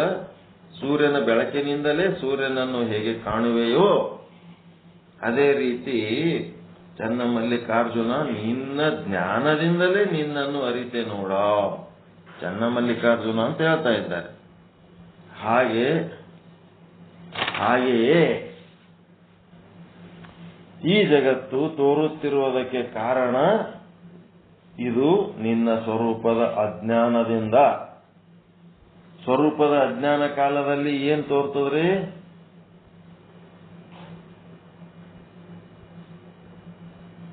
ಸ್ವರೂಪದ ಅಜ್ಞಾನ ಕಾಲದಲ್ಲಿ ಏನೇನ್ ತೋರ್ತದೆ? ಜೀವ, ಜಗತ್ತು, ಈಶ್ವರ ಎಲ್ಲ ಕಾಣ್ತಾವ ಬೇರೆ ಬೇರೆ ಆಗಿ. ಅಜ್ಞಾನ ಕಾಲದಲ್ಲಿ ಜಗತ್ತಾಗಿ, ಜೀವವಾಗಿ, ಈಶ್ವರವಾಗಿ ಏನೇನೋ ಬ್ರಹ್ಮನಿಂದ ಭಿನ್ನವಾಗಿ ಕಾಣ್ತಾವ. ಅದೇ ಮತ್ತು ಜ್ಞಾನ ಕಾಲದಲ್ಲಿ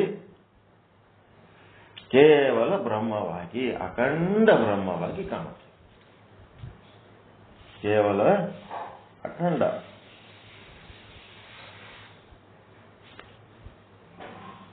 ಈ ಜಗತ್ತು ತೋರುತ್ತಿರುವುದಕ್ಕೆ ಕಾರಣ ಇದು ನಿನ್ನ ಸ್ವರೂಪದ ಅಜ್ಞಾನದಿಂದ. ಹೇಗೆಂದರೆ ರಜ್ಜುವಿನ ಅಜ್ಞಾನದಿಂದ ಮಿಥ್ಯವಾದ ಸರ್ಪವು ಎಲ್ಲಿ ತೋರುತ್ತದೆಯೋ, ಹಗ್ಗದ ಅಜ್ಞಾನದ ಕಾರಣ ಮಿಥ್ಯವಾದ ಸರ್ಪ ತೋರುತ್ತಿದೆಯೋ ಅಲ್ಲಿ ಮಿಥ್ಯವಾದ ಸರ್ಪಕ್ಕೆ ಆಧಾರ ಮತ್ತು ಅಧಿಷ್ಠಾನ ಯಾವುದು?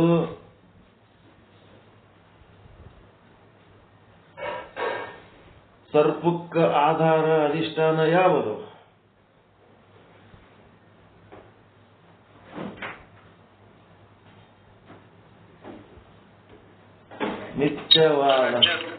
ಮಿಥ್ಯವಾದ ರಜ್ಜುವಿನಲ್ಲಿ ಏನ್ ಕಾಣ್ತದ ನಿಮಗ? ಹರ್ಗ ಕಾಣ್ಲಕತ್ತದ ಕತ್ತಲ್ದಾಗ.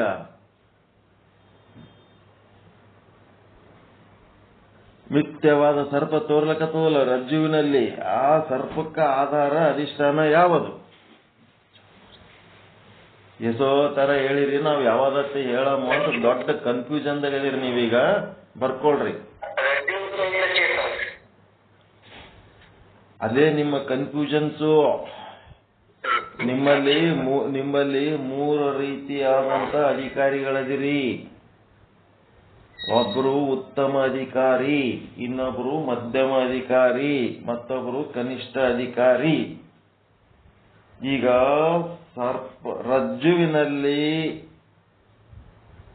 ರಜ್ಜುವಿನ ಅಜ್ಞಾನದಿಂದ ಮಿಥ್ಯವಾಗಿ ತೋರುವ ಸರ್ಪಕ್ಕೆ ಬರ್ಕೊಳ್ರಿ. ಈ ವಾಕ್ಯ ಬಹಳ ಇಂಪಾರ್ಟೆಂಟ್. ಓಸು ತರ ಹೇಳಿಕೆ ಒಂದು ಪ್ರಶ್ನೆ ಕೇಳಿದ್ರೆ ಯಾವ್ದತ್ ಹೇಳಿ ಯಾವ್ದತ್ ಬಿಡ್ಲಿ ಅನ್ನಂಗೆ ನಿಮಗೆ ಸಮಸ್ಯೆ ಆಗ್ತದಲ್ಲ. ಅದಕ್ಕೆ ರಜ್ಜುವಿನ ಅಜ್ಞಾನದಿಂದ ಮಿಥ್ಯವಾಗಿ ತೋರುವ ಸರ್ಪಕ್ಕೆ ಆಧಾರ ಮತ್ತು ಅಧಿಷ್ಠಾನ ಅಂತ ಮ್ಯಾಲಿನ ಶಬ್ದ ಬರ್ಕೊಳ್ರಿ.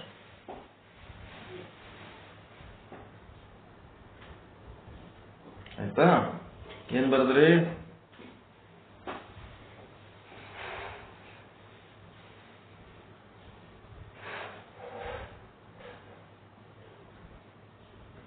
ಏನ್ ಬರ್ಕೊಂಡ್ರಿ? ರಜ್ಜುವಿನಲ್ಲಿ ಮಿಥ್ಯವಾಗಿ ತೋರುವ, ರಜ್ಜುವಿನ ಅಜ್ಞಾನದಿಂದ, ಹಗ್ಗದ ಅಜ್ಞಾನದಿಂದ ಹಾವು ತೋರ್ಲಕತ್ತದಿಲ್ಲ. ರಜ್ಜುವಿನ ಅಜ್ಞಾನದಿಂದ ರಜ್ಜುವಿನಲ್ಲಿ ಮಿಥ್ಯವಾಗಿ ತೋರುವ ಸರ್ಪಕ್ಕೆ ಆಧಾರ ಅಧಿಷ್ಠಾನ ಅಂತ ಹೆಡ್ಡಿಂಗ್ ಬರ್ಕೊ ಅಂತ ಹೇಳಿ ನಾನು. ಏನ್ ಬರ್ಕೊಂಡ್ರಿ ಹೇಳ್ರಿ, ಅದು ಶಬ್ದ ಹೇಳಿದ್ರೆ ಮುಂದಿನ ಹೇಳ್ತೀನಿ ನಾನು.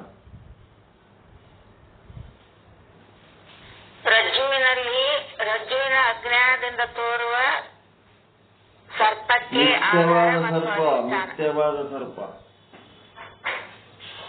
ಮಿಥ್ಯವಾದ ಸರ್ಪಕ್ಕೆ ಆಧಾರ ಮತ್ತು ಅಧಿಷ್ಠಾನ ಯಾವುದು ಅಂತಿದು ಪ್ರಶ್ನೆ. ಈ ಪ್ರಶ್ನೆಗೆ ಮೂರು ರೀತಿ ಉತ್ತರ. ಯಾರ್ಯಾರಿಗೆ? 3 ಮಂದಿ ಕೊಡ್ಲಕತ್ತಿ ಉತ್ತರ. ಈಗ ಯಾರ್ಯಾರು ಅವ್ರು 3?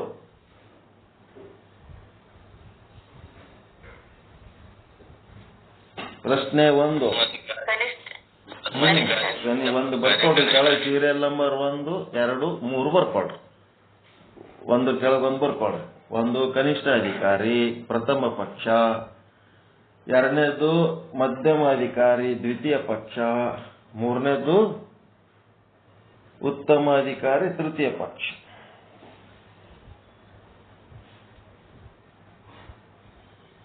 ಈಗ ಕನಿಷ್ಠ ಅಧಿಕಾರಿಗೆ ಏನಂತ ಹೇಳ್ತೀರಿ? ಸರ್ಪಕ್ಕ ಅಧಿಷ್ಠಾನ ಯಾವುದು? ರಜ್ಜು ಅಂತ ಹೇಳ್ಬೇಕಷ್ಟೇ. ಹಗ್ಗದ ಅಜ್ಞಾನದಿಂದ ಹಗ್ಗದಲ್ಲಿ ಹಾವು ತೋರುತ್ತಿದೆ. ಬಹಳ ಇಂಪಾರ್ಟೆಂಟ್ ಮಾತದ. ನೆಕ್ಸ್ಟ್ ಈಗ ಎರಡನೇ ಪಕ್ಷ ಯಾರು? ಮಧ್ಯಮ ಅಧಿಕಾರಿ. ಇವನಿಗೇನ್ ಹೇಳ್ಬೇಕಪ್ಪ ಅಂತಂದ್ರೆ, ರಜ್ಜುವಿನ ಅಜ್ಞಾನದಿಂದ ರಜ್ಜುವಿನಲ್ಲಿ ನಿತ್ಯವಾಗಿ ತೋರುವ ಸರ್ಪಕ್ಕೆ ಅಧಿಷ್ಠಾನ ಆಧಾರ ಯಾವುದು ಅಂತಂದ್ರೆ ರಜ್ಜು ಉಪಹಿತ ಚೇತನ ಅಂತ ಹೇಳ್ಬೇಕು. ರಜ್ಜು ಉಪಹಿತ ಚೇತನ.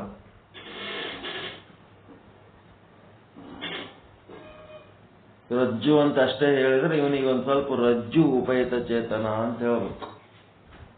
ಯಾಕಂದ್ರೆ ಹಗ್ಗದ ಅಜ್ಞಾನ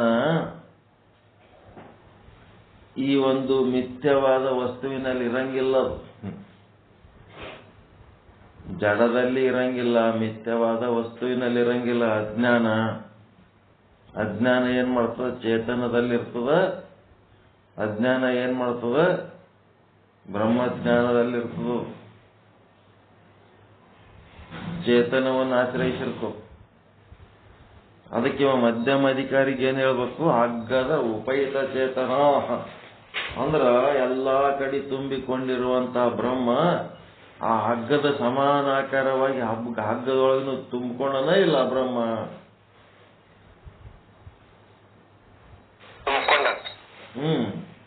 ಆ ಹಗ್ಗದಷ್ಟೇ ಗಾತ್ರದ ಬ್ರಹ್ಮ ವಸ್ತು ಏನದಲ್ಲ ಅದಕ್ಕ ರಜ್ಜು ಉಪಹಿತ ಚೇತನ ಅಂತಾರ. ಆ ಉಪಹಿತ ಚೇತನನೇ ಎದಕ್ಕೆ ಆಧಾರ?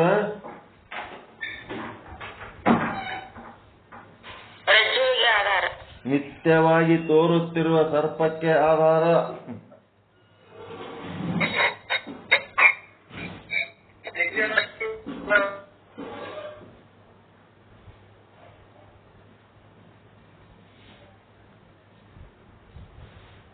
ಮತ್ತ ಆಧಾರ ಮತ್ತು ಅಧಿಷ್ಠಾನ.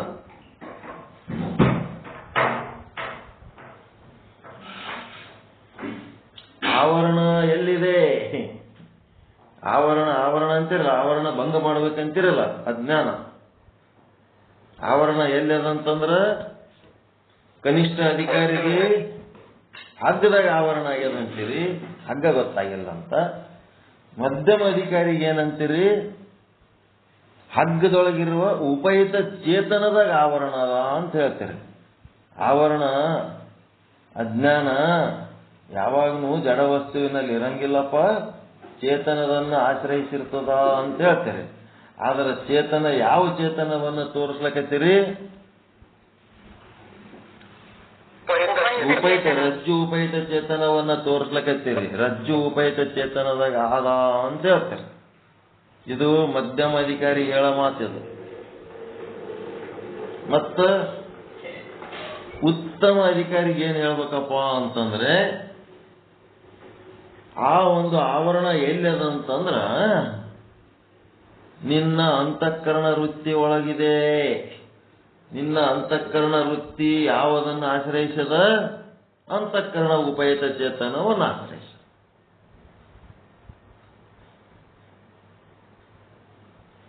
ಗೊತ್ತಾಯ್ತರ?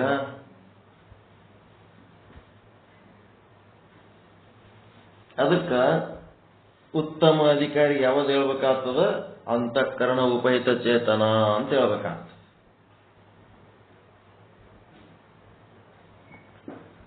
ನಿಮ್ಮ ಅಂತಃಕರಣ ಉಪಹಿತ ಚೇತನ ಸಾಕ್ಷಿ ಚೇತನವೇ ಆ ಮಿಥ್ಯವಾಗಿ ತೋರುವ ಸರ್ಪಕ್ಕೆ ಆಧಾರ ಮತ್ತು ಅಧಿಷ್ಠಾನ. ಸರ್ಪ ಅಷ್ಟೇ ಅಲ್ಲ, ಸರ್ಪ ಮತ್ತು ಸರ್ಪದ ಜ್ಞಾನಕ್ಕೆ ನಿಮ್ಮ ಅಂತಃಕರಣದಲ್ಲಿ ಏನದಲ್ಲ ಉಪಹಿತ ಚೇತನ ಸಾಕ್ಷಿ ಏನದಲ್ಲ ಬ್ರಹ್ಮಚೇತನ, ಅದೇ ಆಧಾರ ಅಧಿಷ್ಠಾನ. ಮೂರು ಪಕ್ಷದವರ್ದ ಜ್ಞಾನ ಆಯ್ತಾ? ಯಾರ್ಯಾರು ಕೇಳಿದ್ರೆ ಏನೇನು ಹೇಳ್ಬೇಕಂತ?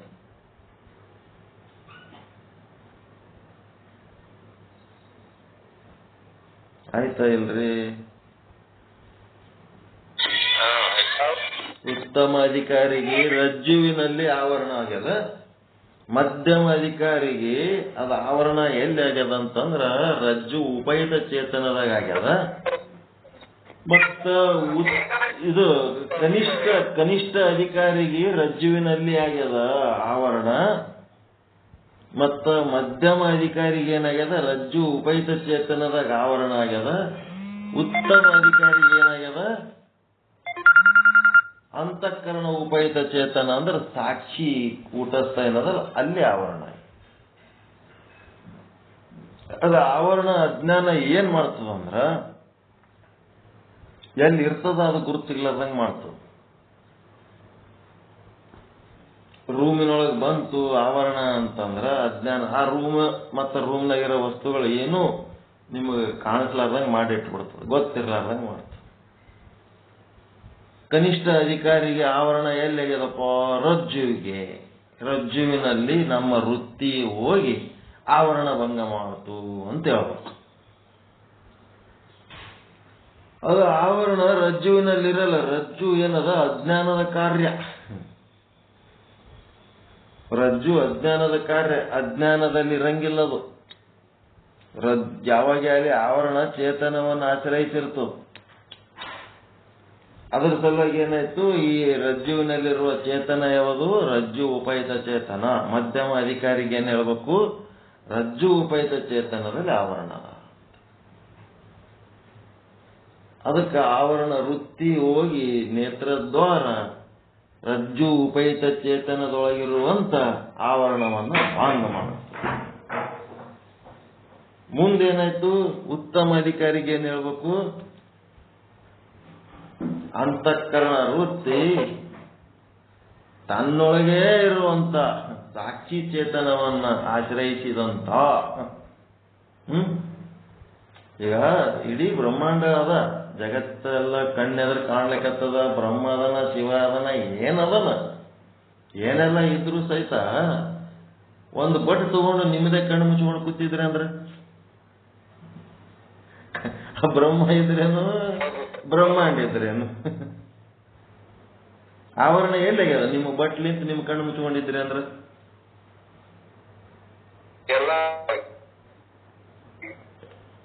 ಆವರಣ ಇರೋದು ನಿನ್ನೊಳಗೆ ಅದ ಅಂತ ಹೇಳ್ತಾರ ಅವ್ರು. ನಿಮ್ಮ ಅಂತಃಕರಣದಾಗೆ ಅದ ಆವರಣ. ನೀವು ಅದನ್ನ ನೋಡ್ಲಕ್ ತಯಾರಿಲ್ಲ. ಬ್ರಹ್ಮ ಅದನ್ನ ಅಂತ ಕರೆ ಗುರುಗಳು ಹೇಳ್ಯಾರ, ಒಪ್ಕೊಂಡಿರಿ. ಬ್ರಹ್ಮ ಅಂತ ನೋಡ್ಲಕ್ ತಯಾರಿಲ್ಲ ನೀವು. ಆವರಣ ಎಲ್ಲಿದ? ನಿಮ್ಮೊಳಗದ. ಒಂದು ಹೆಜ್ಜೆ ಇಡ್ಲಕ್ ತಯಾರಿಲ್ಲ, ಒಂದು ಪ್ರಾಕ್ಟೀಸ್ ಮಾಡ್ಲಕ್ ತಯಾರಿಲ್ಲ. ಇದಕ್ಕೆ ಬ್ರಹ್ಮ ಅಂತ ಅಂದೇನ್ರಿ. ನಮ್ಮ ಮನೆ ಮುಂದೆ ಒಂದು ಕತ್ತಿ ಹೋಗ್ಲಕತ್ತಿತ್ತು, ಅದನ್ನು ನೋಡಿ ಇವತ್ತ ನಾನು ಅದಕ್ಕೆ ಬ್ರಹ್ಮ ಅಂತ ಗೌರವಿಸಿದೆ. ಸಾಧ್ಯ ಇಲ್ಲ. ಯಾಕಂದ್ರೆ ಅಂತಃಕರಣ ಶುದ್ಧ ಇಲ್ಲ. ಅಂತಃಕರಣ ಶುದ್ಧ ಇರ್ಲಾರ್ದಕ್ಕೆ ಏನಾಯ್ತು? ಬಿಂಬದ ಪ್ರತಿಬಿಂಬನೂ ಸರಿಯಾಗಿ ಮೂಡ್ತಾ ಇಲ್ಲ. ಬಿಂಬದ ಪ್ರತಿಬಿಂಬ ಸರಿಯಾಗಿ ಮೂಡಂಗಿಲ್ಲ ಅಂದ್ರೆ ಆಭಾಸನೆ ಸರಿಗಿಲ್ಲ ಅಂತಂದ್ಮೇಲೆ ಆಭಾಸನೆಗೆ ಕೊಡುವ ಸಂಸ್ಕಾರಗಳು ಅದ್ರ ತಗೊಳಕ್ ಅದಕ್ಕೆ ಹೆಂಗ್ ಕೆಪಾಸಿಟಿ ಬರ್ತದ? ಆಭಾಸನ ಮಟ್ಟಕ್ಕಾದ್ರೂ ಪರ್ಫೆಕ್ಟ್ ಆಗಿರ್ಬೇಕಲ್ಲ. ಅದನ್ನೂ ಇಲ್ಲ. ಪ್ರತಿಬಿಂಬ ಬೇಕು ಅಂತಂದ್ರೆ ಅಂತಃಕರಣ ಶುದ್ಧ ಇದ್ರೆ ಅಲ್ಲಿ ಪ್ರತಿಬಿಂಬ ಮೂಡ್ತದ. ಹೀಗಾಗಿ ಈ ಜಗತ್ತು ತೋರುತ್ತಿರುವುದಕ್ಕೆ ಕಾರಣ ಇದು ನಿನ್ನ ಸ್ವರೂಪದ ಅಜ್ಞಾನದಿಂದ. ಹೇಗೆಂದರೆ ರಜ್ಜುವಿನ ಅಜ್ಞಾನದಿಂದ ಮಿಥ್ಯವಾದ ಸರ್ಪವು ಎಲ್ಲಿ ತೋರುತ್ತದೆಯೋ ಅಲ್ಲಿ ಮಿಥ್ಯವಾದ ಸರ್ಪಕ್ಕೆ ಆಧಾರ ಮತ್ತು ಅಧಿಷ್ಠಾನವು ರಜ್ಜುವೇ ಆಗಿರುತ್ತದೆ.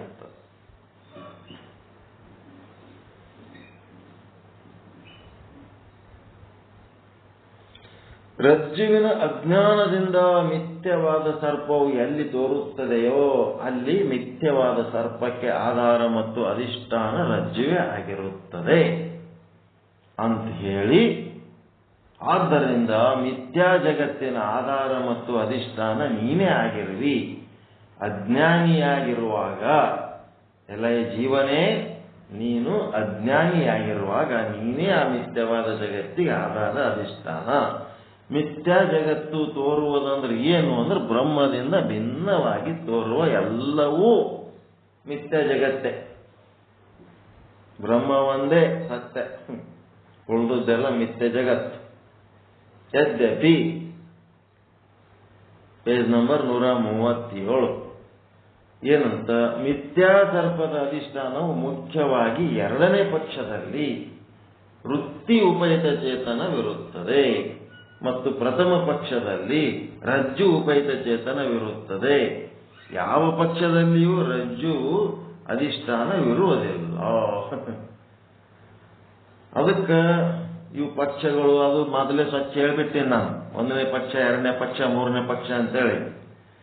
ಅದಕ್ಕೆ ಸರ್ಪಕ್ಕೆ ರಜ್ಜು ಅಧಿಷ್ಠಾನ ಅಂತ ಮಂದ ಅಧಿಕಾರಿಗಳಿಗೆ ಹೇಳಿದ್ದು, ಯಾವ ಪಕ್ಷವು ರಜ್ಜು ಅಧಿಷ್ಠಾನ ಅಂತ ಹೇಳಿಲ್ಲ. ಯಾವ ಪಕ್ಷದವ್ರು ಹೇಳಿಲ್ಲ, ಮಂದ ಅಧಿಕಾರಿಗಳ ಸಲುವಾಗಿ ಹೇಳಿದ್ದಷ್ಟೇ ಅದು. ನೆಕ್ಸ್ಟ್, ರಜ್ಜು ಉಪಹಿತ ಚೇತನವನ್ನು ಅಧಿಷ್ಠಾನವೆಂದು ಮಧ್ಯಮ ಅಧಿಕಾರಿಗಳಿಗೆ ಹೇಳಿದ್ದು, ವೃತ್ತಿ ಉಪಹಿತ ಚೇತನವನ್ನು ಅಧಿಷ್ಠಾನವೆಂದು ಉತ್ತಮ ಅಧಿಕಾರಿಗೆ ಹೇಳಿದ್ದು. ಇಲ್ಲಿ 3 ಜನ ಅಧಿಕಾರಿಗಳಿದ್ದಾರೆ. ಸರ್ಪ ಮತ್ತು ಸರ್ಪದ ಜ್ಞಾನಕ್ಕೆ ಹಗ್ಗದ ಅಧಿಷ್ಠಾನ ಇದು ಕನಿಷ್ಠ ಅಧಿಕಾರಿಗಳಿಗೆ ಹೇಳಿದ್ದು. ಇವು 3ನೇ ಪಕ್ಷ ಅಂತ 1ನೇ ಪಕ್ಷ ಅಂತೀವಲ್ಲ, ಇಲ್ಲಿ ಏನ್ ಹೇಳಾರ, 2 ಪಕ್ಷಗಳು ತಗೊಂಡಾರ. ಕನಿಷ್ಠ ಅಧಿಕಾರಿಗೆ ಹೇಳಿದ್ದು ಅದನ್ನು ಪಕ್ಷ ಅಂತ ತಗೊಂಡೇ ಇಲ್ಲ ಅವರು. ಏನ್ ಮಾಡ್ಯಾರ, ಹಗ್ಗದ ಉಪಹಿತ ಚೇತನ ಅಧಿಷ್ಠಾನ ಅಂತ ಹೇಳಿದ್ದು ಮಧ್ಯಮ ಅಧಿಕಾರಿಗೆ, ಅಂತಃಕರಣ ಉಪಹಿತ ಚೇತನ ಅಂದ್ರೆ ಸಾಕ್ಷಿ ಚೇತನ ಅಧಿಷ್ಠಾನ ಅಂತೇಳಿ ಉತ್ತಮ ಅಧಿಕಾರಿಗೆ.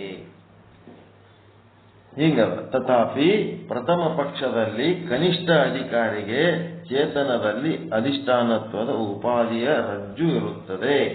ರಜ್ಜುವನ್ನ ಯಾಕೆ ಅಧಿಷ್ಠಾನ ಎಂದು ಹೇಳಿದ್ದೇವೆಂದರೆ ಉಪಾಧಿಯ ಮೂಲಕ ಅಲ್ಲಿ ಚೇತನವಿರುವುದರಿಂದ. ಆದ್ದರಿಂದ ರಜ್ಜು ಚೇತನಕ್ಕೆ ಉಪಾಧಿಯಾಗಿರುವುದರಿಂದ ನಾವು ರಜ್ಜುವನ್ನು ಅಧಿಷ್ಠಾನ ಅಂತ ಹೇಳಿದ್ದೇವೆ. ಆದ್ದರಿಂದಲೇ ರಜ್ಜು ಅಧಿಷ್ಠಾನವೆಂದು ಸ್ಥೂಲ ದೃಷ್ಟಿಯಿಂದ ಹೇಳಿರುತ್ತದೆ. ಬಹಳ ಸ್ಥೂಲ ಮೇಲ್ಮೇಲೆ ಹೇಳಿದ ವಿಷಯ ಇದು. ಯಾವ ಪ್ರಕಾರ ಮಿಥ್ಯವಾದ ಸರ್ಪದ ಅಧಿಷ್ಠಾನ ಹಾಗೂ ಆಧಾರ ರಜ್ಜುವಾಗಿರುವುದೋ ಅದರಂತೆ ಮಿಥ್ಯವಾದ ಜಗತ್ತಿಗೆ ಅಧಿಷ್ಠಾನ ಮತ್ತು ಆಧಾರ ನೀನೇ ಆಗಿರುವೆ ಅಂತೇಳಿ ಶಿಷ್ಯನಿಗೆ ಹೇಳಕತ್ತಾರ. ಮಿಥ್ಯಾ ಜಗತ್ತಿಗೆ ಅಧಿಷ್ಠಾನವು ನೀನೇ, ಆಧಾರವು ನೀನೇ ಆಗಿರುವಿ. ಆಧಾರ ಮತ್ತು ಅಧಿಷ್ಠಾನ ಎರಡೂ ಏನ್ ಮಾಡ್ಲಕತ್ತಾರ, ಎರಡೂ ಹೇಳಕತ್ತಾರ. ಉಂಟೆನಿಸದಿಲ್ಲೆನಿಸದ ಉಂಟೆಲ್ಲೆನಿಸದ ಅಕಲ ಕಂಟಕದ ಬೀಜವೇ ಅನಾದಿ ಅವಿದ್ಯೆ ಉಂಟಾತ್ಮ ನೀನೆ. ಉಂಟೆನಿಸದಿಲ್ಲೆನಿಸದ ಆದ ಇಲ್ಲ, ಉಂಟು ಎನಿಸದ ಇಲ್ಲ ಎನಿಸಿದ, ಮತ್ತೆ ಉಂಟು ಇಲ್ಲೆನಿಸದ. ಹೆಂಗದ ನೋಡ್ರಿ, ಉಂಟು ಎನಿಸದ ಇಲ್ಲ ಎನಿಸದ ಮತ್ತು ಉಂಟು ಇಲ್ಲೆನಿಸದ. ಅಕಲ ಕಂಟಕದ ಬೀಜವೇ ಅನಾತ್ಮಿ ಅವಿದ್ಯೆ ಉಂಟಾದ ಆತ್ಮ ನೀನೇ ಐತಿ, ನಿನ್ನೊಳಗೆ ಇದೆ. ಅದು ಯಾವುದು ಅಂತ ಕೇಳಿದರೆ ಆಧಾರ ಮತ್ತು ಅಧಿಷ್ಠಾನ. ನಿನ್ನೊಳಗೆ ಆಧಾರದ, ನಿನ್ನೊಳಗೆ ಅಧಿಷ್ಠಾನದ. ಹೀಗಾಗಿ ಅದು ಯಾವುದು ಅಂತ ಕೇಳಿದರೆ ಆತ್ಮನು ಸಾಮಾನ್ಯ ಆಧಾರವಾಗಿದ್ದಾನೆ. ಮತ್ತೆ ಇನ್ನ ಒಂದೇನದ, ಆತ್ಮನು ವಿಶೇಷ ಅಧಿಷ್ಠಾನವು ಆಗಿದ್ದಾನೆ. ಸಾಮಾನ್ಯ ಮತ್ತು ವಿಶೇಷ ಅಂತ ಎರಡದಾವಿಲ್ಲ. ಆಧಾರ ಅಂತ ಎದಕ್ಕೆ ಅನ್ಬೇಕು, ಅಧಿಷ್ಠಾನ ಅಂತ ಎದಕ್ಕೆ ಅನ್ಬೇಕು ಅಂತ ಹೇಳಿದ್ರು. ಆಧಾರ ಅಧಿಷ್ಠಾನ, ಸಾಮಾನ್ಯ ಮತ್ತು ವಿಶೇಷ ಅಂತ ಗೊತ್ತದಲ್ರಿ.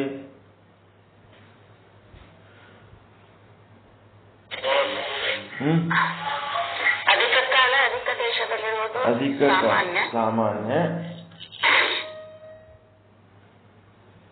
ಅಲ್ಪ ದೇಶ ಅಲ್ಪ ಕಾಲದಲ್ಲಿರುವುದು ವಿಶೇಷ. ಅದಕ್ಕೆ ವಾಸ್ತವಿಕವಾಗಿ ಆತ್ಮನು ಎರಡು ಪ್ರಕಾರ. ಎರಡನೇ ತರಂಗದಲ್ಲಿ ಆತ್ಮನು ಸಾಮಾನ್ಯ ಮತ್ತು ವಿಶೇಷ ಭಾವರಹಿತನಾಗಿದ್ದಾನೆ. ಆತ್ಮನು ಎರಡು ತುಕುಡಿಗಳಾಗಿಲ್ಲ. ಸುಮ್ಮನೆ ತಿಳಿಸುವ ಸಂಬಂಧ ಹೀಗೆ ಹೇಳುತ್ತಿದ್ದೇವೆ.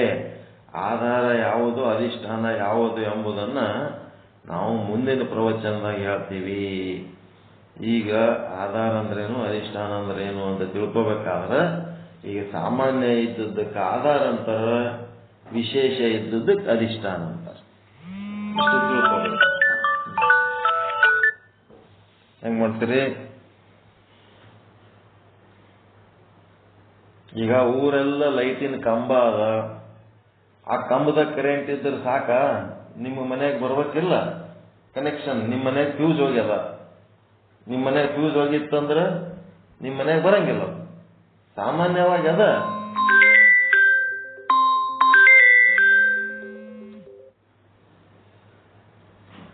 ಸಾಮಾನ್ಯವಾಗಿ ಆದ ಏನು, ಲೈಟ್ ಎಲ್ಲ ಕಡೆ ಅದ, ಇಡೀ ಊರು ತುಂಬ ಅದ. ನಿಮ್ಮ ಮನೆಯಾಗಿಲ್ಲ. ನಿಮ್ಮ ಮನೆಯಾಗಿರೋ ಕರೆಂಟಿಗೆ ಏನಂತಾರ? ವಿಶೇಷ. ಊರಾಗೆಲ್ಲ ಲೈಟ್ ಬಂದವೆಲ್ಲ ಬಂದದಪ್ಪ, ಮತ್ ನೀನ್ ಯಾಕೆ ಕತ್ತಲು ಇಟ್ಕೊಂಡು ಕೂತೀರಿ ಅಂತಂದ್ರೆ ನಿಮ್ಗೆ ವಿಶೇಷ.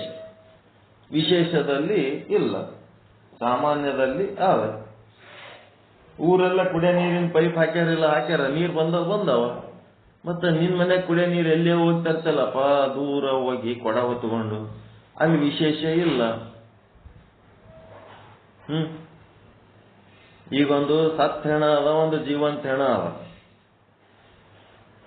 ಬ್ರಹ್ಮ ಎಲ್ಲ ಕಡೆ ಅದನ್ನ ಇಲ್ಲ.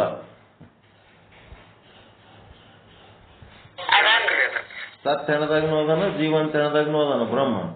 ಏನ್ ಬ್ರಹ್ಮ ಪರಮಾತ್ಮ ಜೀವಂತ ಇದ್ದವ್ರ ಬಲ್ಲಿ ಅಟ್ಟೆ ಅದನ್ನ, ಸತ್ತವ್ರ ಬಲ್ಲಿ ಇಲ್ಲ. ಒಂದಿಷ್ಟು ಮಂದಿ ಹೊರಗದಾರ, ಒಂದಿಷ್ಟು ಮಂದಿ ಜೈಲ್ನಾಗ ಅದಾರ. ಬ್ರಹ್ಮ ಬರೇ ಹೊರಗಿದ್ದವ್ರ ಬಲ್ಲಿ ಅಷ್ಟೇ ಅದನ್ನ, ಜೈಲ್ನಾಗಿದ್ದವ್ರ ಬಲ್ಲಿ ಇಲ್ಲ.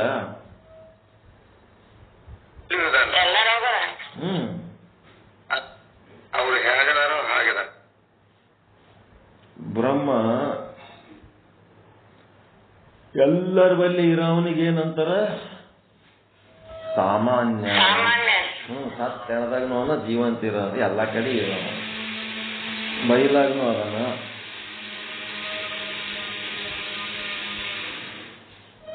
ಮಡಿಲಿಂತ ಮುಂಜಾನೆ ಎದ್ದು ಸ್ನಾನ ಮಾಡಿ ಅಡಿಗೆ ಮಾಡಿ ಪರಮಾತ್ಮನಿಗೆ ನೈವೇದ್ಯ ಹಿಡಿದು ಜಗಲಿ ಮೇಲೆ ಇಟ್ಟಿರು. ಅದಕ್ಕೇನಂದ್ರಿ?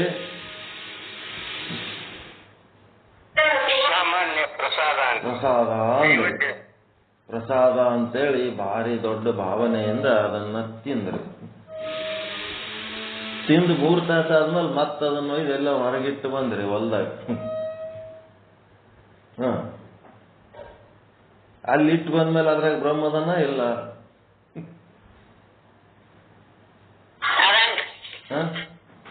ಅದ್ರಾಗನು ಬ್ರಹ್ಮನ, ಇದ್ರಾಗನು ಬ್ರಹ್ಮನ. ನಿಮ್ಮ ಪ್ರಸಾದದಾಗನು ಬ್ರಹ್ಮದನ, ಅದು ವಿಸರ್ಜನೆ ಮಾಡಿದ್ರಾಗನು ಬ್ರಹ್ಮನ. ಆ ಬ್ರಹ್ಮಗೆ ಏನಂತಾರ?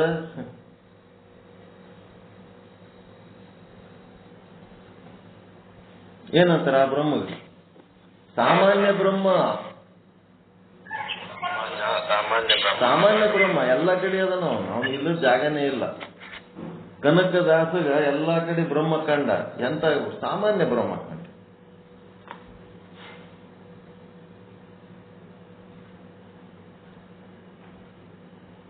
ಸಾಮಾನ್ಯ ವಿಶೇಷ, ಸಾಮಾನ್ಯ ವಿಶೇಷ.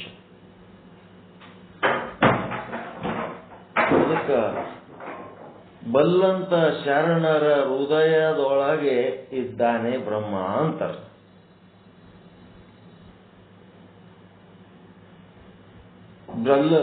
ಆ ಬ್ರಹ್ಮನನ್ನ ತಿಳಿಲಾರ್ದವನ ಬಲ್ಲಿ ಬ್ರಹ್ಮ ಇಲ್ಲೇನು?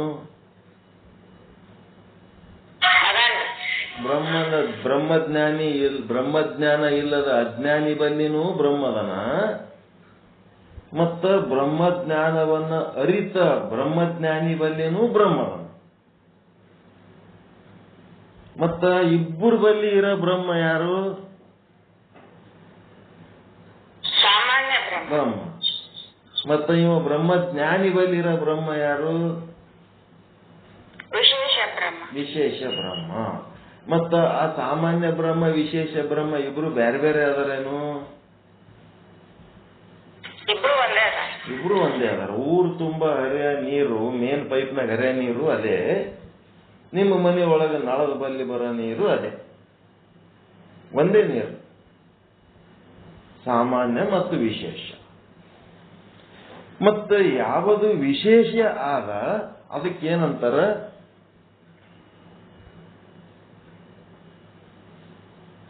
ನಿಮ್ಮಲ್ಲಿ ಇರುವ ಬ್ರಹ್ಮಜ್ಞಾನಕ್ಕ ವಿಶೇಷ ಬ್ರಹ್ಮದನಲ್ಲ, ಅವನಿಗೇನಂತಾರ ಅಂದ್ರೆ ಅಧಿಷ್ಠಾನ ಅಂತಾರ. ಅಧಿಷ್ಠಾನ. ಮತ್ತ ಅಧಿಷ್ಠಾನ ಬ್ರಹ್ಮ ಉಳ್ಳಂತ ಬ್ರಹ್ಮಜ್ಞಾನಿಗೆ, ಅಧಿಷ್ಠಾನ ಬ್ರಹ್ಮ ಇಲ್ಲದಂತ ಬ್ರಹ್ಮದ ಜ್ಞಾನ ಇಲ್ಲದಂತ ಅಜ್ಞಾನಿಗೆ ಆಧಾರ ಯಾರು? ಇಬ್ಬರಿಗೆ ಸಾಮಾನ್ಯ ಬ್ರಹ್ಮ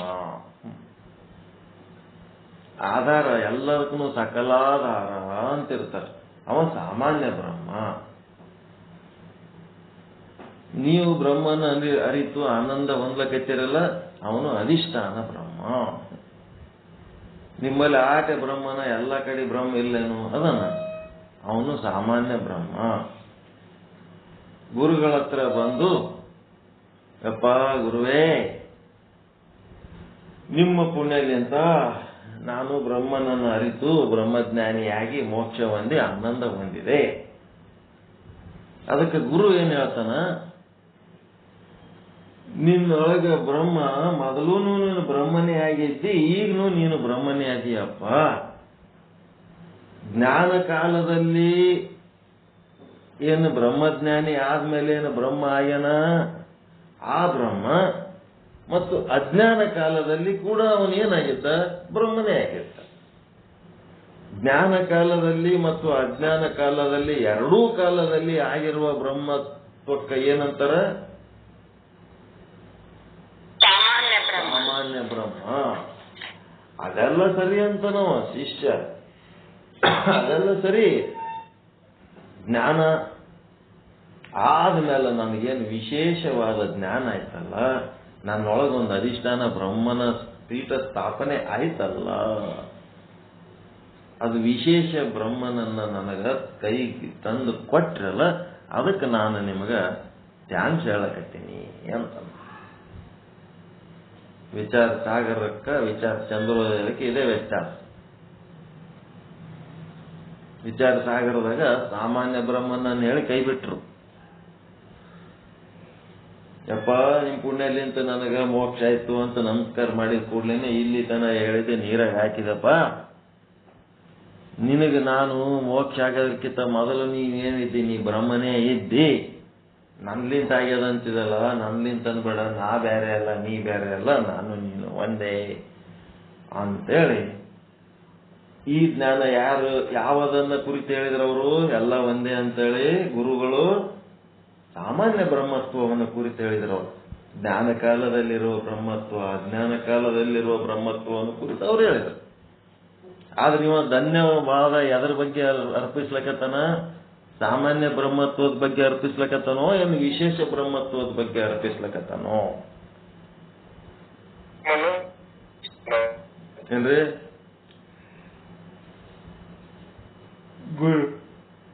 ಗುರುಗಳೇ ನಿಮ್ಲಿಂತ ನನಗ ಮೋಕ್ಷ ಆಯ್ತು ಅಂತೇಳಿ ಅವನು ಯಾವ ಬ್ರಹ್ಮತ್ವದ ಬಗ್ಗೆ ಧನ್ಯವಾದ ಹೇಳಕತನ. ವಿಶೇಷ ಬ್ರಹ್ಮತ್ವದ ಬಗ್ಗೆ. ವಿಶೇಷ ಬ್ರಹ್ಮತ್ವ ಅಂದ್ರೆ ಅಧಿಷ್ಠಾನದ ಬಗ್ಗೆ, ಆಧಾರದ ಬಗ್ಗೆ ಅಲ್ಲ, ಅಧಿಷ್ಠಾನದ ಬಗ್ಗೆ. ಆಧಾರ ಅಧಿಷ್ಠಾನ ಅನ್ನೋದು ಎರಡು ತುಕಡಿ ಅಲ್ಲ.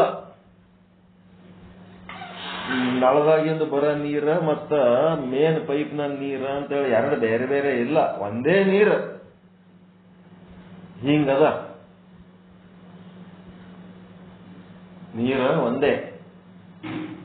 ಅದರೊಳಗೆ ಸಾಮಾನ್ಯ ಮತ್ತು ಅಧಿಷ್ಠಾನ ಅಂದ್ರೆ ಹೆಂಗದ, ಆಧಾರ ಮತ್ತು ಸಾಮಾನ್ಯ ಮತ್ತು ವಿಶೇಷ ಅಂದ್ರೆ ಹೆಂಗದ, ಆಧಾರ ಮತ್ತು ಅಧಿಷ್ಠಾನ ಅಂದ್ರೆ ಹೆಂಗದ ಅಂತೇಳಿ ಹೇಳ್ಕೊಂಡು ಬರ್ತಾ ಇದ್ದಾರೆ. ಏನಾದ್ರು ಉಪಯೋಗ ಆಯ್ತಾ ಇವತ್ತಿನ ಪಾಠ?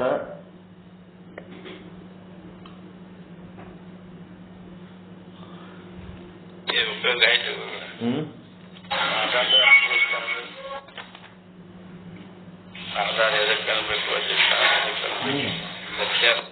ವಿಶೇಷಕ್ಕೆ ಅಧಿಷ್ಠಾನ ಅನ್ಬೇಕು, ಸಾಮಾನ್ಯಕ್ಕೆ ಆಧಾರ ಅನ್ಬೇಕು. ಸಾಮಾನ್ಯ ಅಂದ್ರೆ ಎಲ್ಲಾ ಕಡೆ ಇರ್ತದ, ಅದು ಅಧಿಕ ಕಾಲ ಅಧಿಕ ದೇಶದಲ್ಲಿ ಇರ್ತದ. ಇದು ನಿಮ್ಮ ಮನಿ ಕನೆಕ್ಷನ್ ಏಟಿರ್ತದೆ, ಸಣ್ಣದಿರ್ತದೆ, ನಿಮ್ಮ ಮನಿ ಪೂರ್ತಕ್ಕೆ ಇರ್ತದೆ ಕನೆಕ್ಷನ್. ಅದಕ್ಕೆ ಅಲ್ಪ ಕಾಲ ಅಲ್ಪ ದೇಶದಲ್ಲಿ ಇರ್ತದ ಅಂತ.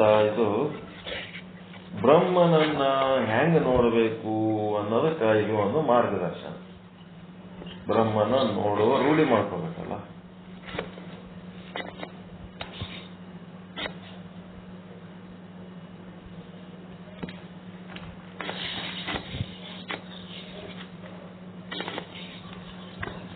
ಏನ್ ಮಾಡ್ತೀರಿ?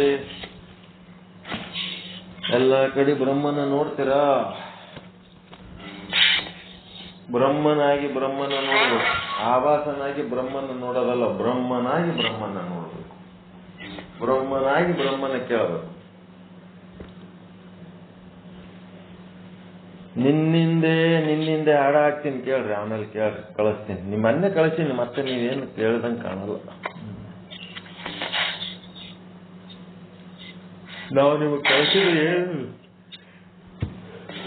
ನೋಡಲ್ಲ ಕೇಳಲ್ಲ, ಸುಮ್ಮನೆ ಹಂಗೆ.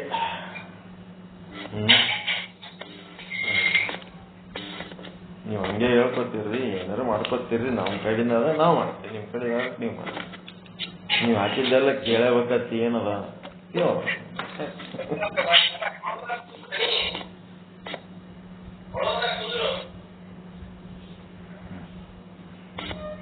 ಮತ್ತೆ ಯಾರಿಗೇನ ಡೌಟ್ ಅದ, ಪ್ರಶ್ನೆಗಳು ಏನಾರ ಕೇಳೋದವ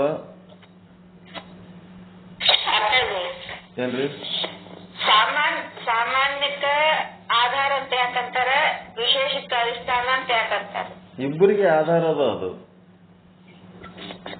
ಆಧಾರ ಅಧಿಷ್ಠಾನ ಐತಲ್ಲ ಏನ್ರಿ? ಆಧಾರನೂ ಐತೆ ಅಧಿಷ್ಠಾನ ಐತ್ರಪ್ಪ. ವಿಶೇಷ ಇದ್ದದಕ್ಕೆ ಅಧಿಷ್ಠಾನ ಅಂತಾರ, ಸಾಮಾನ್ಯ ಇದ್ದದಕ್ಕೆ ಆಧಾರ ಅಂತ. ಸಾಮಾನ್ಯಕ್ಕೆ ಯಾಕೆ ಅಧಿಷ್ಠಾನ ಅಲ್ರಿ? ಸಾಮಾನ್ಯಕ್ಕೆ ಯಾಕೆ ಅಧಿಷ್ಠಾನ ಅಂತಾರ, ಆಧಾರ ಅಂತ ಯಾಕಂತಾರ? ಆಧಾರ ಅಂತಂದ್ರ ಎರಡಕ್ಕೂ ಆಧಾರ, ಎಲ್ಲಕ್ಕೂ ಆಧಾರ ಇರೋದಕ್ಕೆ ಆಧಾರ ಅಂತಾರ. ಎಲ್ಲ ಮೂಲ ಆಧಾರ ಅದೇ, ಅದರ ಮೇಲೆ ಅಧಿಷ್ಠಾನ ಡೆವಲಪ್ ಮಾಡ್ಕೊಂಡಿರಿ.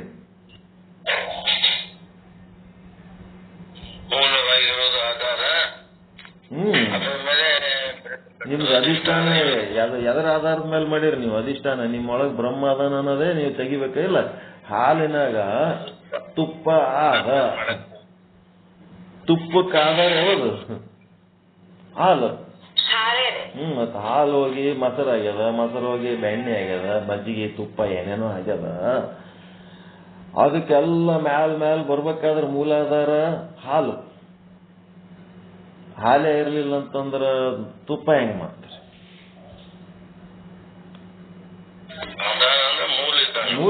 ಮೂಲಾಧಾರ. ಅದ್ರಲಿಂತ ಮೇಲೆ ನೀವು ಅಧಿಷ್ಠಾನ ಮಾಡ್ಕೊಂಡಿರಿ, ತುಪ್ಪ ಮಾಡ್ಕೊಂಡು ಕೂತೀರಿ.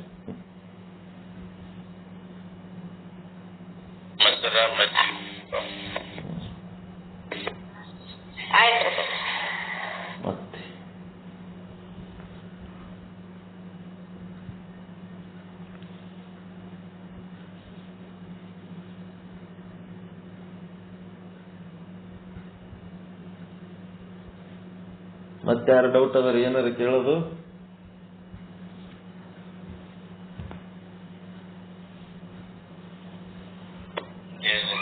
ತುಪ್ಪಕ್ಕೂ ಹಾಲೇ ಆಧಾರ, ಬೆಣ್ಣೆಗೂ ಹಾಲೇ ಆಧಾರ, ಮಜ್ಜಿಗೆಗೂ ಹಾಲೇ ಆಧಾರ, ಮೊಸರಿಗೂ ಹಾಲೇ ಆಧಾರ, ಎಲ್ಲದಕ್ಕೂ ಹಾಲೇ ಆಧಾರ. ಹಾಲು ಇರಲಿಲ್ಲ ಅಂತಂದ್ರೆ ಆಗಲ್ಲ. ಅದೇನದ ಎಲ್ಲ ಓಸುಕ ಆಧಾರ ಇದ್ದದಕ್ಕೆ ಸಾಮಾನ್ಯ ಆಧಾರ. ಜೀವಂತ ಇರೋ ಶರೀರಕ್ಕೂ ಅದೇ ಆಧಾರ, ಸತ್ತ ಶರೀರಕ್ಕೂ ಅದೇ ಆಧಾರ. ಅದ್ರಾಗ ಜೀವಂತ ಇರೋ ಶರೀರದೊಳಗೆ ಒಂದು ವಿಶೇಷ ಚೈತನ್ಯ ಏನದಲ್ಲ ಅದಕ್ಕೆ ಅಧಿಷ್ಠಾನ.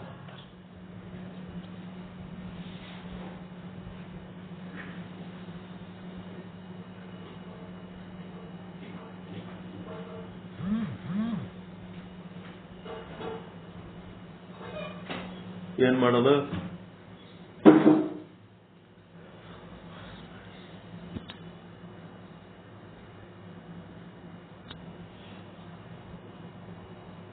ಮತ್ತೇನ್ ತಲೆ ಓಡ್ಲಕತ್ತದ?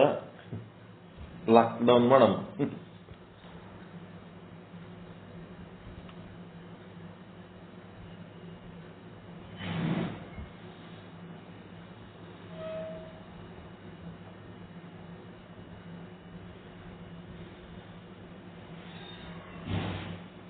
ಏನೇ ಮಾಡಿದ್ರು ಬ್ರಹ್ಮ ಅನ್ನೋದು ಒಂದೇ ಒಂದು ಬ್ರಹ್ಮ. ಆ ಬ್ರಹ್ಮನನ್ನ ಒಂದು ಕೂದಲು ಅಂತ ತಿಳ್ಕೊಳ್ರಿ. ಆ ಕೂದಲಕ್ಕೆ 2 ತುಂಡು ಮಾಡಿ 2 ಹೆಸರು ಇಡ್ತಾರ. ಅದಕ್ಕಿನ್ನ 2 ತುಂಡು ಮಾಡಿ ಮತ್ತೆ 2 ಹೆಸರು ಇಡ್ತಾರ. ಅದಕ್ಕಿನ್ನ 2 ತುಂಡು ಮಾಡಿ ಮತ್ತೆ 2 ಹೆಸರು ಇಡ್ತಾರ. ಕೂದಲನೇ ಅದ, ಇದಕ್ಕೆ ಅದ್ಯಾಕೆ ಹೆಸರು ಇಟ್ಟಿರಿ ಇದ್ಯಾಕೆ ಹೆಸರು ಇಟ್ಟಿರಿ ಅಂತಂದ್ರ ತಿಳ್ಕೊಳಕಷ್ಟೆ. ಇವೆರಡೂ ಹಿಂಗ ಬೇರೆ ಮಾಡಿ ಹೇಳೋದ್ರಿಂದ ನಿಮಗೊಂದು ಅರ್ಥ ಆಗ್ಲಿಕ್ಕತ್ತದ ಇಲ್ಲ?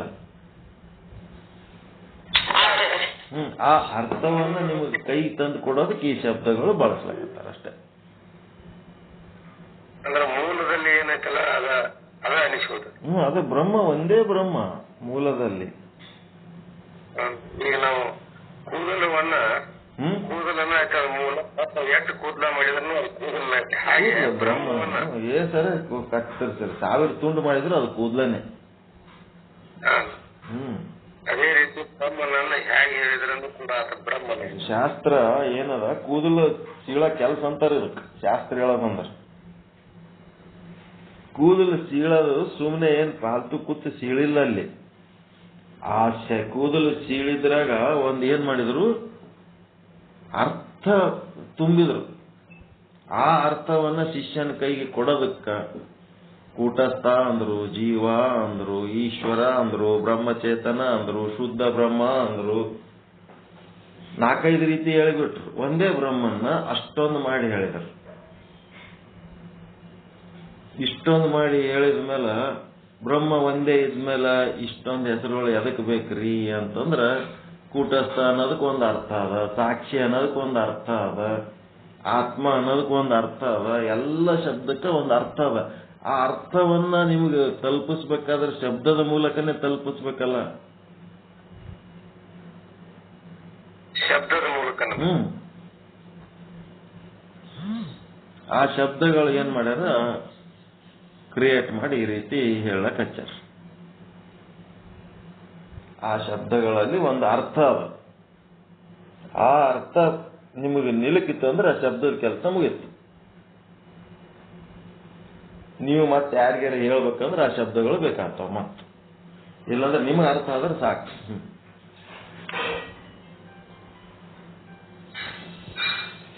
ಓಕೆ.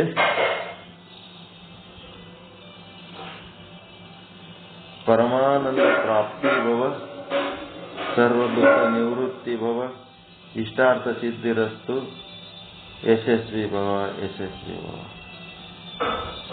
ಜೈ ಶುದ್ಧ ಬ್ರಹ್ಮ, ಜೈ ಜೈ ಶುದ್ಧ ಬ್ರಹ್ಮ, ಜೈ ಶುದ್ಧ ಬ್ರಹ್ಮ, ಜೈ ಜೈ ಶುದ್ಧ ಬ್ರಹ್ಮ. ಎಲ್ಲರಿಗೂ ಶರಣು ಶರಣಾರ್ಥಿಗಳು, ಎಲ್ಲರಿಗೂ ಶರಣು ಶರಣಾರ್ಥಿ.